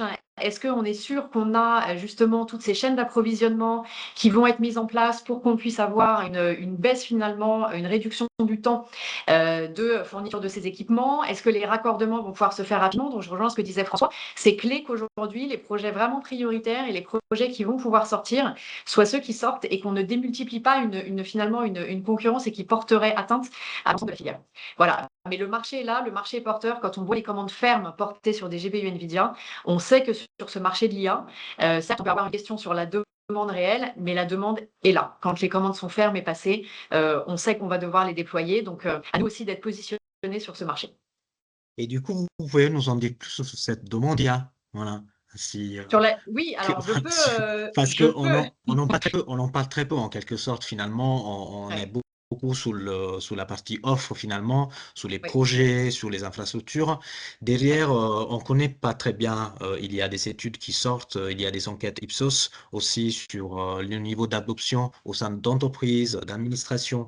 Mais voilà, quel est votre ressenti comme vous appartenez à la filière? Alors, Donc, oui, tout à fait. Alors, ce qu'il faut comprendre, c'est qu'il y a différentes choses. Quand on parle d'IA, on va parler des modèles, des LLM, qui sont ce que peut-être nous tous ici, on utilise régulièrement.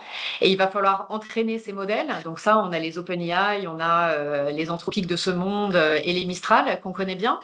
Mais ces entreprises, et c'est là où Mistral, en tant que champion national et européen, a commencé un mouvement stratégique important, c'est qu'il a créé Mistral Compute.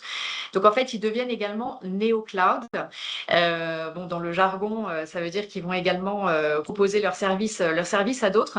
Mais il y a également ces systèmes qui font que les entreprises aujourd'hui, c'est pas seulement les particuliers. Donc en B2C, on va utiliser ces modèles LLM, mais les entreprises construisent aussi maintenant en interne leurs propres modèles, leurs propres agents qui ont tendance à se substituer à leur operating system, on va dire. Donc ça, c'est un mouvement qui est quand même clé et qui va continuer à perdurer. On est sur un vrai mouvement qui perdure. L'utilisation augmente, les usages augmentent. Donc ça, on est assez convaincu de la demande, d'où d'ailleurs ces 30 gigawatts annoncés par Nvidia qui sont déjà dans le pipe. Donc si on parle du marché de l'IA, on a ça aujourd'hui effectivement. On a également les États, les usages sont liés à la défense, on peut entraîner des systèmes qui sont liés à la défense, on a tous les systèmes industriels, on a les systèmes qu'on comprenne bien effectivement, mais toutes les simulations et les jumeaux numériques sont des systèmes qui utilisent l'IA et qui permettent d'aller beaucoup plus vite dans la façon dont on déroule les processus industriels et les procédés. Donc voilà un petit peu les cas d'usage qu'on a dans l'IA et forcément l'utilité qu'on en voit dans les années à venir. Et Et je crois que ce c'est type... important, oui, de Ouais, dire ça, Anne-Sophie, allez-y. parce que pour la partie inférence, donc justement l'utilisation des fameux LLM, on n'est qu'au début en fait d'une histoire qui va durer de nombreuses années parce que l'appropriation par les entreprises en fait de ces modèles demande à ce qu'ils révolutionnent leur propre process. Et donc ça, on sait très bien que ça va prendre du temps parce que les DSI se sont retrouvés à gérer le cloud et maintenant ils ont l'IA et ça restructure totalement leur infrastructure informatique. Et donc, on n'est qu'au début en fait d'une histoire qui va certainement nous accompagner dans les 5 et 10 années qui viennent en fonction de cette appropriation. Et on sait très bien que si vous ne démarrez pas la course très vite, vous allez vous faire rattraper très rapidement par vos concurrents. Donc, on a des grands champions quand même en France et qui vont avoir ces besoins en inférence. Et les acteurs de colocation que nous sommes vont être en fait l'infrastructure de cette évolution parce que, comme le disait François, il n'y a pas de numérique sans data center. Donc un data center, ce n'est pas juste un gros bâtiment qui stocke de la donnée. Désormais, en fait, on stocke la donnée, on l'échange et surtout on la manufacture. Et ça, c'est complètement nouveau par rapport à ce qu'on a pu connaître par le passé. Et c'est ça qui demande aussi des capacités électriques importantes. Les data centers, effectivement, on a parlé des chaînes d'approvisionnement sur la partie des transformateurs, des onduleurs, des groupes froids. Il y a déjà des points durs sur la partie groupe froid où on faisait la queue, par exemple chez Schneider, sur les chaînes de production qui se trouvent en Italie pour ce qui est de Schneider. Et donc, ça reste européen, parce que je pense qu'il faut aussi se dire que la souveraineté, il faut la travailler au niveau européen. Si chaque pays en fait, joue sa partition au niveau local, on ne va peut-être pas y arriver. Mais c'est là aussi où les métiers par rapport à l'emploi et ce qui était discuté tout à l'heure au niveau de la région, aujourd'hui, l'infrastructure numérique a besoin d'emplois type des ingénieurs électriques et de climatisation. Et ça, ce sont des métiers qui se sont un peu perdus au fil des années passées parce qu'il n'y avait pas nécessairement de développement suffisant. Et maintenant, il faut qu'on rattrape ce retard, d'où le fait que nous, on travaille tous avec les plombiers du numérique ou avec la plateforme, nous, avec Equance concernant Digital Realty, parce qu'en fait, on sait très bien qu'on ne peut pas attendre en fait, que ce soit l'État qui fasse tout, bien évidemment, et il faut que nous formions en fait, des apprentis qui ensuite pourront prendre ce type de métiers qui sont en forte tension en France. Et Lucas, je viens tout de suite vers toi, mais je voulais rester un moment avec Valérie. Sous la partie finalement service, vous allez héberger des services chez Digital Realty pour faire de l'inférence par exemple, mais on a cité tout à l'heure le saut technologique, l'augmentation des densités, peut-être des changements d'un point de vue du type de refroidissement. Est-ce que finalement le parc existant, il est tous complètement outillé pour répondre à ce type de besoins ou certaines fois il y a besoin du retrofit, donc de changer finalement, d'aller intervenir sur de l'existant ou peut-être besoin d'un nouveau parc pour répondre à ces besoins. Alors, je pense que la question effectivement est importante parce qu'il y aura toujours des usages différents. On ne va pas passer de 0 à 100% IA. Donc, il y aura toujours des besoins sur des data centers qui aujourd'hui existent et qui peuvent être profités, mais jusqu'à une certaine mesure parce que vous ne pouvez pas densifier au niveau électrique puisque vous êtes obligé de refroidir. Et pour refroidir, il faut de la place, du foncier pour poser en fait les groupes froids. Donc, il y aura toujours. Donc, c'est pour ça que l'évolution aujourd'hui se fait sur des data centers beaucoup plus importants. Il faut aussi savoir que du fait des délais de raccordement dont on a parlé, mais également des délais d'autorisation, nous, on est obligé d'anticiper à 5 ans. Donc, un data center aujourd'hui que vous avez sur le papier, sur lequel vous êtes en études, il va sortir dans minimum 5 ans. Donc, il faut qu'on soit en avance là-dessus. Et c'est pour ça que Anne-Sophie en parlait aussi. On parle de plus en plus de liquid cooling, donc c'est-à-dire le refroidissement qui est au plus près des serveurs. Et donc, ça demande de nouvelles chaînes d'approvisionnement en termes d'infrastructures, de climatisation, mais également de personnel qui doit être compétent sur la partie liquid cooling. Donc, ça, c'est quelque chose que nous, on anticipe. On n'a pas le choix puisqu'il faut qu'on a la chance en fait, en acteur de colocation, de voir tous les besoins en fait, de nos clients. Et donc, l'évolution du design de nos data centers se fait à l'aune de ces évolutions qu'on peut constater aujourd'hui sur l'IA.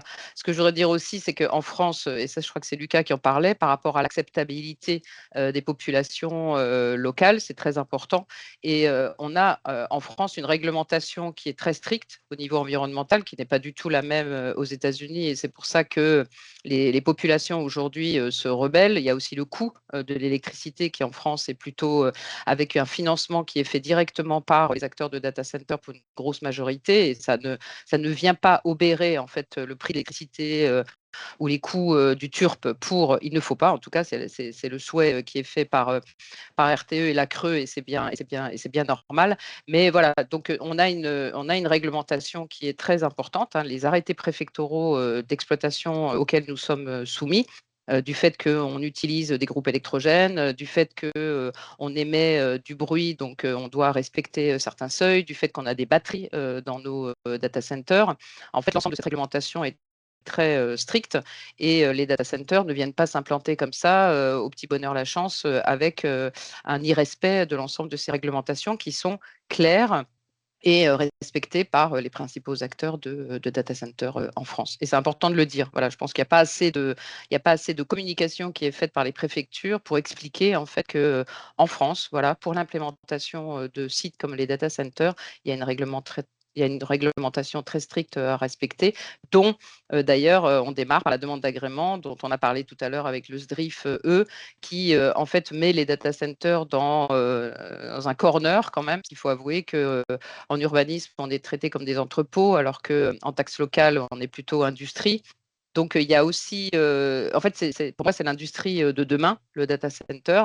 Et il faut absolument que le data center, dans le futur, ait sa propre qualification et ne soit pas ballotté entre les différentes qualifications pour le bénéfice, comme le disait Anne-Sophie, globalement de la France, où il nous faut héberger ces data centers pour les besoins des entreprises qui, elles, vont en avoir besoin pour opérer l'IA. Et l'IA, encore une fois, c'est de l'inférence. Ça veut dire quoi? Ça veut dire que la donnée, elle va partir chercher un algorithme, elle va revenir dans l'entreprise et tout ça. On a besoin de délais de latence qui sont très faibles, parce que c'est comme ça que ça marche. Hein. C'est un monde de dynamique, de connectivité.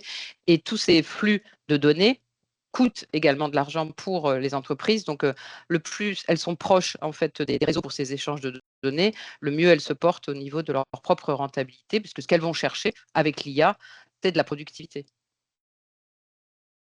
Tout à l'heure, Lucas, tu avais levé la main. Je ne sais pas si tu veux réagir et partager quelques observations. Je voulais réagir potentiellement sur 2 points. Le premier sur le terme de course, hein, qui a été abordé par tout le monde ici, et notamment sur l'IA.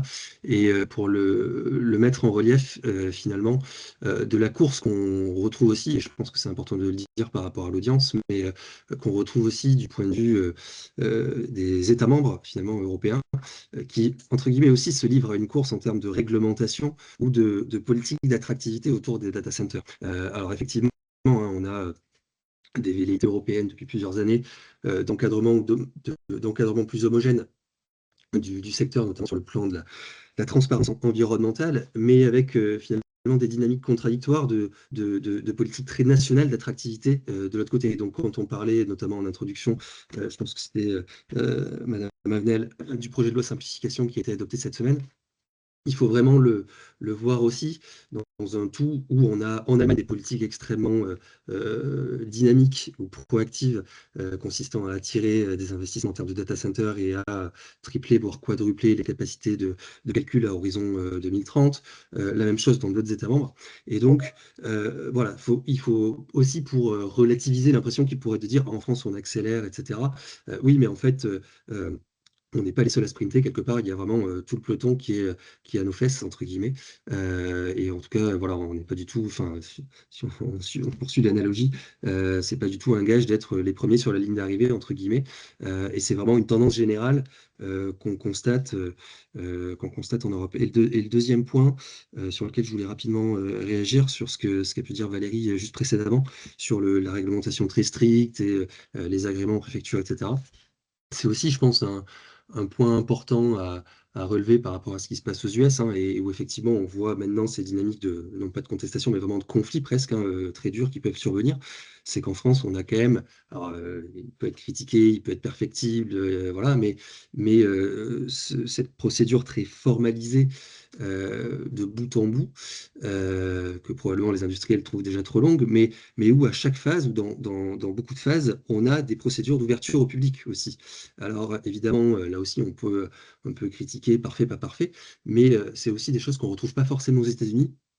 Et ce qui peut expliquer qu'à posteriori, on ait un retour de bâton, entre guillemets, qu'on constate pas encore, en tout cas aujourd'hui en France, et loin s'en faut. Enfin voilà, c'était un autre élément d'appréciation. Merci. Du coup, dans l'ordre, François. Oui, moi je voulais confirmer déjà ce que Valérie disait et parler un peu du cycle de vie aussi des data centers parce que nous, du coup, on a 20 ans d'expérience, un peu comme Digital Realty et tous les autres acteurs que vous avez appelé historiques, même si on continue de se renouveler et de se challenger pour faire face aux évolutions du métier. Euh, on a beaucoup densifié, effectivement. Nous, par exemple, sur le campus de Marcoussis, quand vous venez chez Data 4, en fait, vous n'avez pas qu'un musée au livre ouvert des designs de data center, parce qu'on en a fait 20 bâtiments. Il y avait les très basses densités avec des PUE à 2 au tout début. Mais ceux-là, on les a mis en conformité et on les a upgradés. On a changé certaines techniques de refroidissement et maintenant, on arrive à passer à ce que j'appelle Power Usage Efficiency, ce qui est le rapport entre l'utilisation totale d'électricité sur l'utilisation utile au serveur. Et je ne vais pas rentrer dans le débat des normes, etc., autour de cet indicateur qui a beaucoup de défauts, mais qui a une qualité, c'est qu'il est relativement simple à comprendre et qui permet quand même de mesurer très haut niveau l'évolution des technologies. On est passé de 2 à 1,3, 1,2 en mettant à jour certains. Je sais que c'est toute la filière, toute l'industrie qui le fait, mais nous, on l'a fait. Et ensuite, maintenant, on densifie effectivement on peut, avec les nouvelles technologies dont on a parlé, de refroidissement liquide, mettre pratiquement 3 à 4 fois plus de densité de compute sur le même mètre carré aujourd'hui. Et si on regarde la roadmap d'NVIDIA, ce sera encore 2 fois plus et ça va continuer, etc. Donc nous, on s'adapte tout à fait à ça. C'est important parce que il faut bien mentionner, par exemple, l'évolution des réglementations européennes aussi, qui nous pousse aussi à mettre à jour. Ça, c'est la vie d'un data center que beaucoup de gens ne voient pas, en fait. C'est que les bâtiments existants, nous, on a des équipes sur site qui, tous les jours, font des maintenances pour les mettre à jour au niveau environnemental, pour tester la fiabilité, etc. Donc ça, c'est un aspect des data centers aussi on a l'impression que ça fonctionne tout seul. Ah non, il y a quand même des gens à l'intérieur. Euh, et je reviens sur l'enjeu de la filière, de l'éducation. On a lancé un effort qui est Data 4 Academy et qui est aussi qui est en coopération avec tous les acteurs de la filière, France Data Center, dont évidemment Digital Realty fait partie, au niveau européen aussi. Et en fait, c'est un sujet qui commence à être bien compris. On avait la présidente de Région Valais-Pécresse qui nous a visité, on a parlé principalement de ça. C'est une belle opportunité. Si je compare aussi par rapport aux autres pays européens, là, je pense qu'il faut qu'on fasse un effort.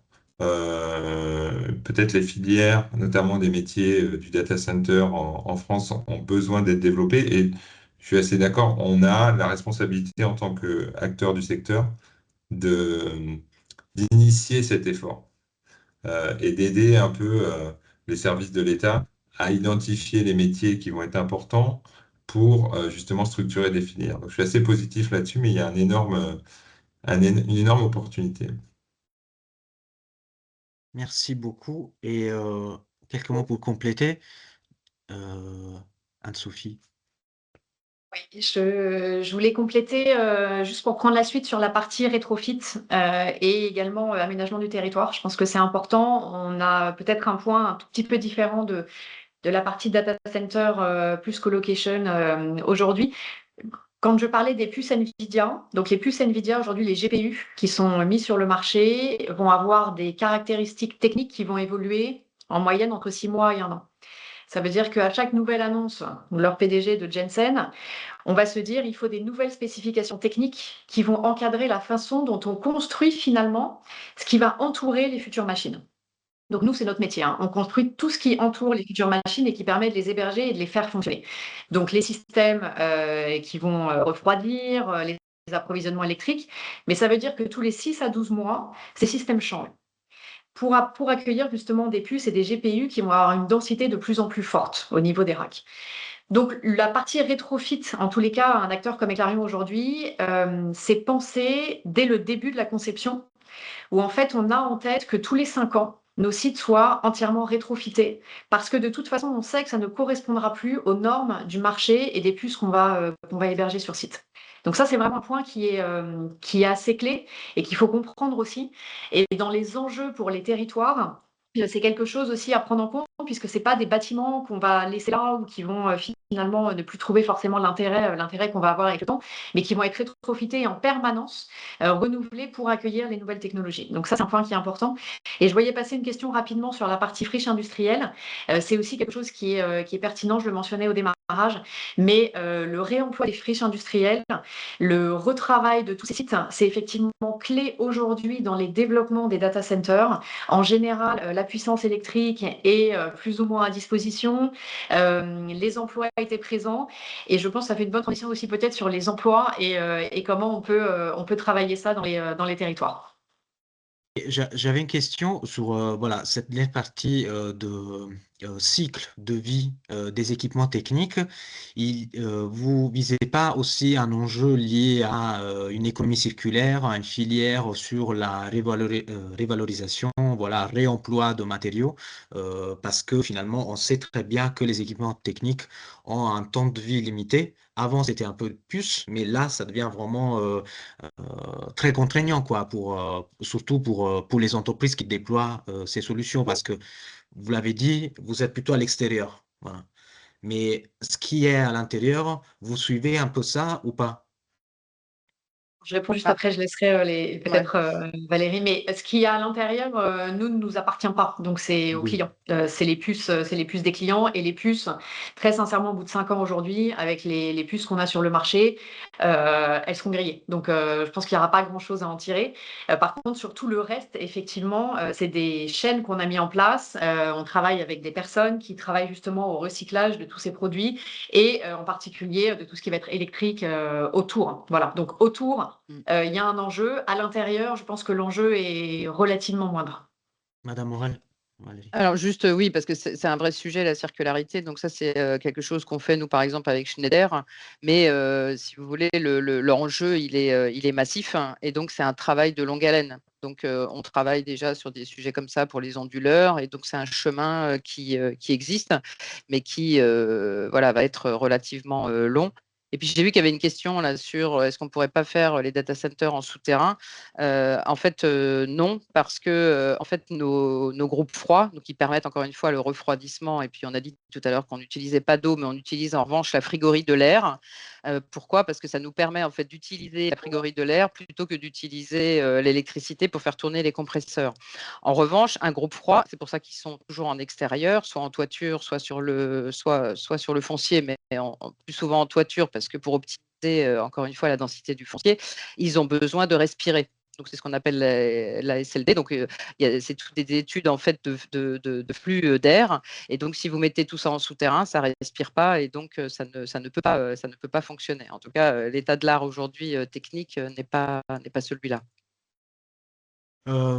Merci. Donc, je vois qu'il reste plus une vingtaine de minutes. Je voulais passer sur la dernière partie et voir avec vous, surtout on l'a évoqué hein, à plusieurs reprises, la notion d'acceptabilité finalement, c'est quelque chose qui va jouer finalement aujourd'hui sur les territoires pour la bonne réussite ou pas d'un projet. Ça devient un enjeu aussi en France. Je voulais savoir, parce qu'on a cité aussi les règlements, la partie réglementaire, quelle place il y a aujourd'hui pour la concertation pour pas, j'entends pas la partie enquête publique plutôt, mais la place que peut prendre de rencontrer les acteurs locaux, les élus, les développeurs économiques du territoire. Donc, en gros, les parties prenantes qui s'intéressent au projet, voilà, comment ça se joue au tout début finalement. Quand le projet il est en phase d'étude, on a cherché on est en train de chercher le foncier, on est en train d'aller sécuriser des capacités électriques, mais du coup il y a ce moment où on commence à rencontrer les parties prenantes parce que souvent on entend voilà l'opérateur ou le porteur de projet va chercher le maire. Une fois que c'est fait, le deal est conclu. Les autres vont connaître ce deal juste à la fin. Je parle de intercommunalité, département, région. Donc, comment cette chaîne, ce groupement d'acteurs se met en place?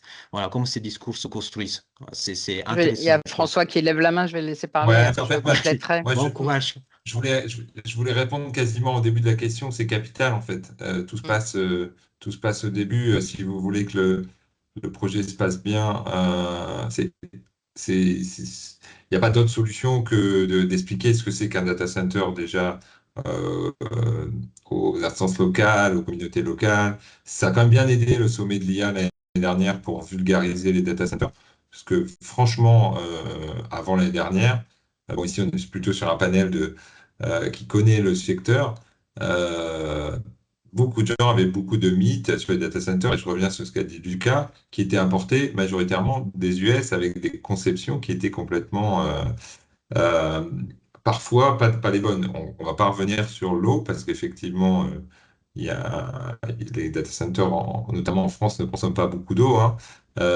Et on ne va pas revenir non plus aussi sur la partie réutilisation de foncier, etc., parce qu'il y a beaucoup de projets qui y sont.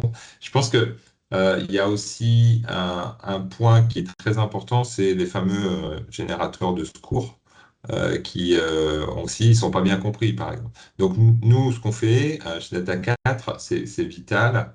On a fait ça aussi dans les autres pays. C'est que les premières rencontres, quand il y a un projet, on va tout de suite aller voir le maire, la communauté d'agglomération, les différentes instances, et tout. Et on sent assez vite l'appétence des communautés locales à ce genre de projet. Et donc, il faut expliquer, il faut vulgariser, c'est important. Ce que vous faites aussi, je tiens à le souligner, là, il y a le travail que vous avez fait pour cartographier le type de data center, ce genre de webinaire, c'est vraiment très, très important. Euh, et je pense que moi, je me pose quand même une question des fois quand on a parlé des projets aux États-Unis où ils font les choses d'une façon peut-être parfois pas très en respect de l'environnement, etc. Nous, on veut surtout pas faire ça, mais on a quand même un enjeu parce que les utilisateurs, quand ils utilisent à la fin sur leur téléphone l'intelligence artificielle, bah, ils ne savent pas forcément ça. Et bah, si ça vient plutôt de l'aspect des États-Unis sur l'entraînement, par exemple, bah, c'est quand même dommage, en fait. Donc, c'est pour ça qu'il faut qu'on arrive à trouver une solution pour avoir notre infrastructure en local. Parce que moi, je suis convaincu et je suis optimiste que c'est la seule façon de se développer en termes d'intelligence artificielle au niveau européen et au niveau français. Par contre, un gros effort de notre partie, mais aussi des deux parties pour cette concertation. Je pense que c'est vraiment capital à tous les niveaux. Effectivement, moi je suis d'accord avec ce que dit François. En fait, effectivement, les premières discussions ont lieu bien évidemment avec Monsieur le maire, ont lieu avec le PT si bon, c'est le cas de l'Île-de-France. En revanche, concernant les concertations publiques ou les discussions ou les réunions qu'on pourrait avoir avec le public, elles ont souvent lieu avec, à distance discrétion en fait de Monsieur le maire, parce que c'est difficile d'aller nous-mêmes organiser des réunions publiques sans son soutien. C'était une discussion qu'on a eue lors de la concertation qui a eu lieu là, le 31 mars pour la demande d'agrément avec l'Adriat. Et pour nous, c'est un peu difficile voilà, de faire ça sans le maire. Le maire, c'est celui qui a été élu, qui donc représente la population. En revanche, à partir du moment où ce dernier est d'accord, et après, ça peut être en concurrence, encore une fois, avec l'enquête publique, hein, comme vous l'avez dit, Gianluca.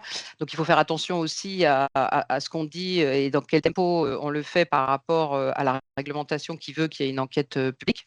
Mais si le maire est OK avec ça, il nous est même arrivé aussi de rencontrer des associations environnementales locales, de leur faire visiter un data center pour qu'ils comprennent effectivement ce qu'il en est, pour qu'ils puissent avoir un peu une vision différente de ce que on peut entendre ici et ou là, qui est souvent contre, on va dire, le data center. Hein. Il y a quand même un data center bashing dans le monde et pas qu'aux États-Unis. Donc, c'est à nous toujours de évangéliser pour expliquer ce qu'est un data center, quelle est la réglementation qui le concerne, etc. Donc, concernant les emplois, donc ça, c'est parce que je vois qu'il y a la question, c'est vrai que c'est un vrai sujet parce que aujourd'hui, même l'industrie est très robotisée. Donc, il n'y a plus l'industrie d'hier qui crée des milliers d'emplois. Donc, nous, en revanche, on a au niveau de France Data Center, en fait, chaque année, un observatoire de EY qui permet un peu et qu'on va remettre à jour là parce que cette question est récurrente. Mais ce qu'on a tendance à dire aujourd'hui, c'est que vous avez un emploi direct qui crée 4 emplois indirects. Pourquoi ? Parce que, encore une fois, un data center, c'est une place dans laquelle il va y avoir énormément de flux entrée-sortie. Et ces flux entrée-sortie, c'est nos emplois directs et les emplois indirects. C'est quoi un emploi indirect ? Ça va être les agents de sécurité. Les data centers, c'est un peu comme la Banque de France. Hein. On n'y rentre pas sans un certain nombre de contrôles avant d'arriver jusqu'à la baie du client. Il y a tous les prestataires de maintenance, comme l'a dit François, puisque un data center, ce n'est pas un objet figé, mais ça demande de la maintenance récurrente. Et puis, il y a également le fait que la plupart du temps, on a des bureaux pour que les équipes informatiques de nos clients soient présentes proches de leurs machines, qui eux-mêmes vont faire intervenir des prestataires. Donc, en fait, c'est comme un aéroport, ça rentre, ça sort, et ce n'est pas nécessairement nos emplois directs. Mais ça ne veut pas dire, et effectivement, sans parler de la partie construction, mais effectivement, ça, c'est temporaire, le temps de la construction. Mais après, le reste du temps, ça reste des endroits où il y a énormément de flux de travailleurs. Et parfois, nous, on est contraints par l'absence suffisante autour ou dans les villes dans lesquelles on est, de restauration, etc., pour l'ensemble de ces populations. Et encore une fois, un data center de colocation, c'est très intéressé à avoir de la population locale. Pourquoi ? Parce que nous, on travaille sous astreinte, c'est-à-dire que ça ne s'arrête jamais. On n'est pas dans une usine où on va faire la maintenance au mois d'août et tout arrêter comme de l'automobile. Ça vit 24/7. Donc, de ce fait, les populations sous astreinte, plus elles viennent de proximité, mieux c'est. Voilà.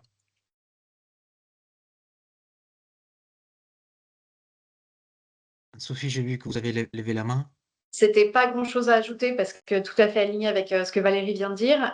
Schneider a sorti une note hier, donc après à valider exactement le chiffre, mais juste pour donner un petit peu d'informations ici, pour 1 mégawatt, c'était l'équivalent de 7 emplois direct, indirect. Voilà, donc c'est peut-être aussi quelque chose à regarder, mais qui donne qui pourrait donner une idée. On a exactement le même chiffre. On est en un rapport de 1 à 7 au total indirect. Après, plus ça grandit, plus ce chiffre peut être un petit peu, mais c'est directionnellement le même chiffre que nous. Et quelqu'un nous pose la question si c'est possible d'évoquer les enjeux liés à la valorisation de la chaleur fatale, qui est quand même un des sujets portés par les services de l'État, mais pas seulement, à l'intérieur, je pense, de la doctrine SDRIF régionale, il est présent. Si vous pouvez nous en dire plus à partir de votre expérience ou de cas concrets aussi. Hein. Voilà, c'est un vrai sujet. On a parlé tout à l'heure du Voilà. financement par la région du projet Equinix, qui est le premier en fait réellement en exploitation. Nous, on a développé là tout dernièrement en fait la valorisation de la chaleur fatale de faible quantité parce que ce sont des petits data centers, mais sur l'emprise ICAD pour les propres pour réchauffer les bureaux en fait qui sont au sein d'ICAD. On va on va annoncer 2 projets sur la Courneuve qui finalement vont intervenir bien plus tard que le début de construction du data center. Et c'est un peu les échanges qu'on a eu aussi le 31 mars avec la Dryat. Aujourd'hui, la chaleur fatale, il faut savoir que nous, on la produit à 29-30 degrés. Donc, la valorisation de chaleur fatale dont on parle beaucoup est prioritairement pour les réseaux de chaleur. Et les réseaux de chaleur, vous êtes obligés de monter à 60 degrés. Vous montez à 60 degrés, il faut des packs. Et donc, ça veut dire des investissements et de la consommation d'électricité dont le coût, vous le savez tous, n'est pas nécessairement maîtrisé sur la durée de la DSP.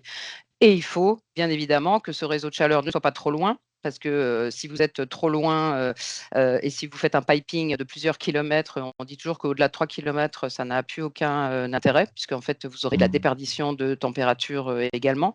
Et enfin, il faut un besoin.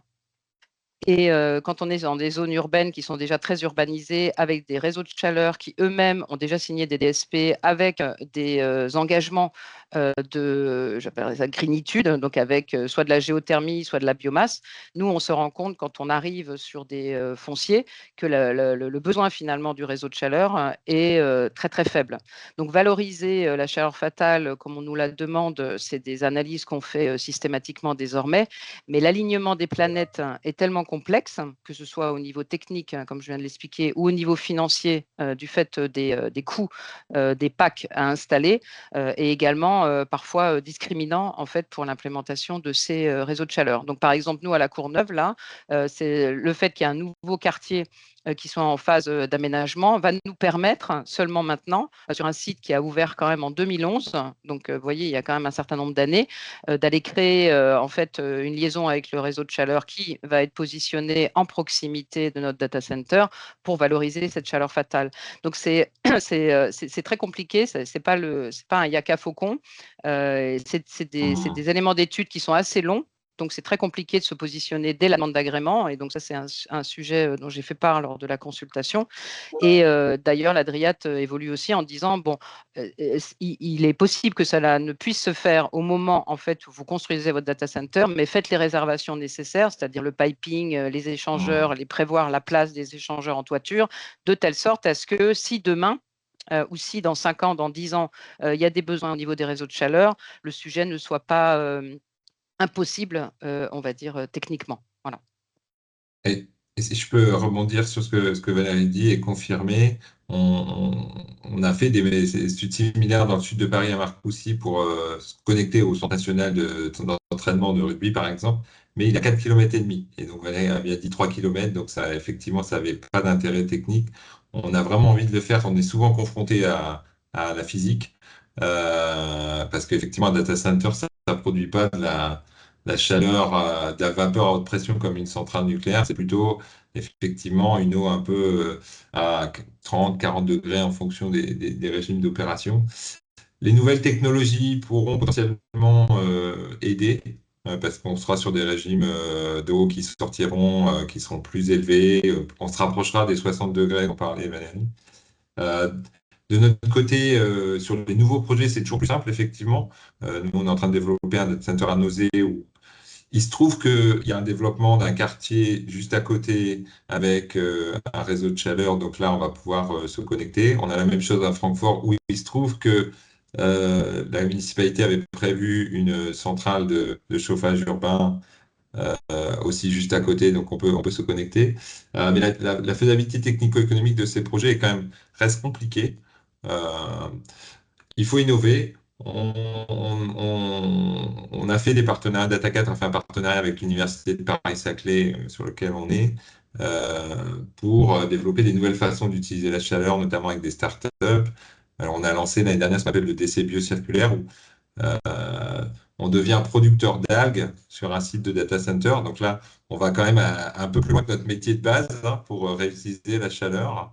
On a fait un prototype où on réutilise la chaleur du data center pour faire la culture d'algues qui permet de rentrer dans les cosmétiques, etc. Je ne reviens pas dessus.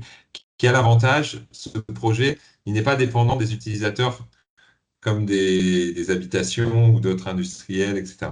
Par contre, ça veut dire mettre d'énormes réseaux d'eau qui vont faire, vous avez peut-être vu l'image dans la presse où c'est des tuyaux très très longs avec des algues, etc.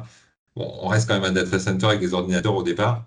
Donc, en fait, sur ces solutions de réutilisation de chaleur fatale, il faut que le modèle évolue fortement pour qu'on puisse le déployer à échelle industrielle et de façon économique, avec notamment des nouveaux acteurs, comme c'était le cas lors du projet d'Equinix à Saint-Denis, où il y a un acteur intermédiaire qui s'appelle Blue Pearl, qui est spécialisé dans cette réutilisation de chaleur.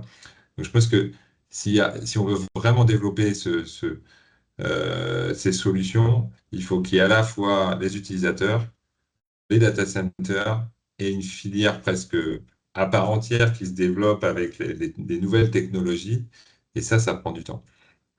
Ça Et il ne faut pas marche. oublier que la chaleur, nous, on la produit toute l'année, là où les réseaux en ont besoin que l'hiver, Ouais. ce qui baisse encore le volume, en fait, des mégawattheures thermiques qui pourraient être utilisés. Donc, Ouais. pour moi, c'est vraiment un effort conjoint. Et là, on a besoin aussi de la région, des EPT, des acteurs de manière globale, parce que ça ne peut pas être que le data center en fait qui porte le projet. Comme le disait François, on n'est pas acteur de chaleur fatale ou du réseau de chaleur plutôt, pardon, parce qu'on peut se retrouver en fait à ce qu'on nous demande de rehausser la chaleur nous-mêmes, d'avoir les packs en notre sein et dans ce cas-là de vendre, alors que la chaleur fatale, on la donne gratuitement la plupart du temps, hein, avec le piping qui va jusqu'en limite de propriété. C'est un peu le mode de fonctionnement qui a démarré pour les sujets, par exemple, là, de la Courneuve. Mais revendre la chaleur, vous êtes confronté du coup au prix de la DSP. Et comme je l'ai expliqué précédemment, les investissements ne sont pas neutres. Je ne parle pas des nôtres, hein, on ne les met pas dans le prix, mais je parle de ceux qui vont devoir être faits par le réseau de chaleur. Et au final, on peut se retrouver à un prix qui est supérieur à celui qui est pour les citoyens. Et donc ça n'a absolument, c'est absolument pas possible. Donc je pense que c'est des sujets effectivement sur lesquels on travaille tous. On a travaillé aussi, on regarde aussi des sujets de serre. Agricoles. Et les serres agricoles, ils ont besoin d'une température à 60 degrés aussi, parce que c'est pour produire finalement tout au long de l'année. Donc, c'est à nouveau ce problème de différence de chaleur. Et par rapport à la question là, qui pointait, je voyais la chaleur qu'on produit, encore une fois, aujourd'hui à 29-30 degrés, on ne crée pas d'îlot de chaleur de ce fait. Donc, on a une directive européenne là, qui veut nous pousser à valoriser la chaleur jusqu'à 20%. 20% de data centers qui demain vont faire 100 mégawatts, 200 mégawatts, vous imaginez la quantité qu'il faut au niveau des réseaux de chaleur. Donc, il y a aussi, ça doit être un effort collectif en fait, et pas seulement en fait le data center qui porte la problématique.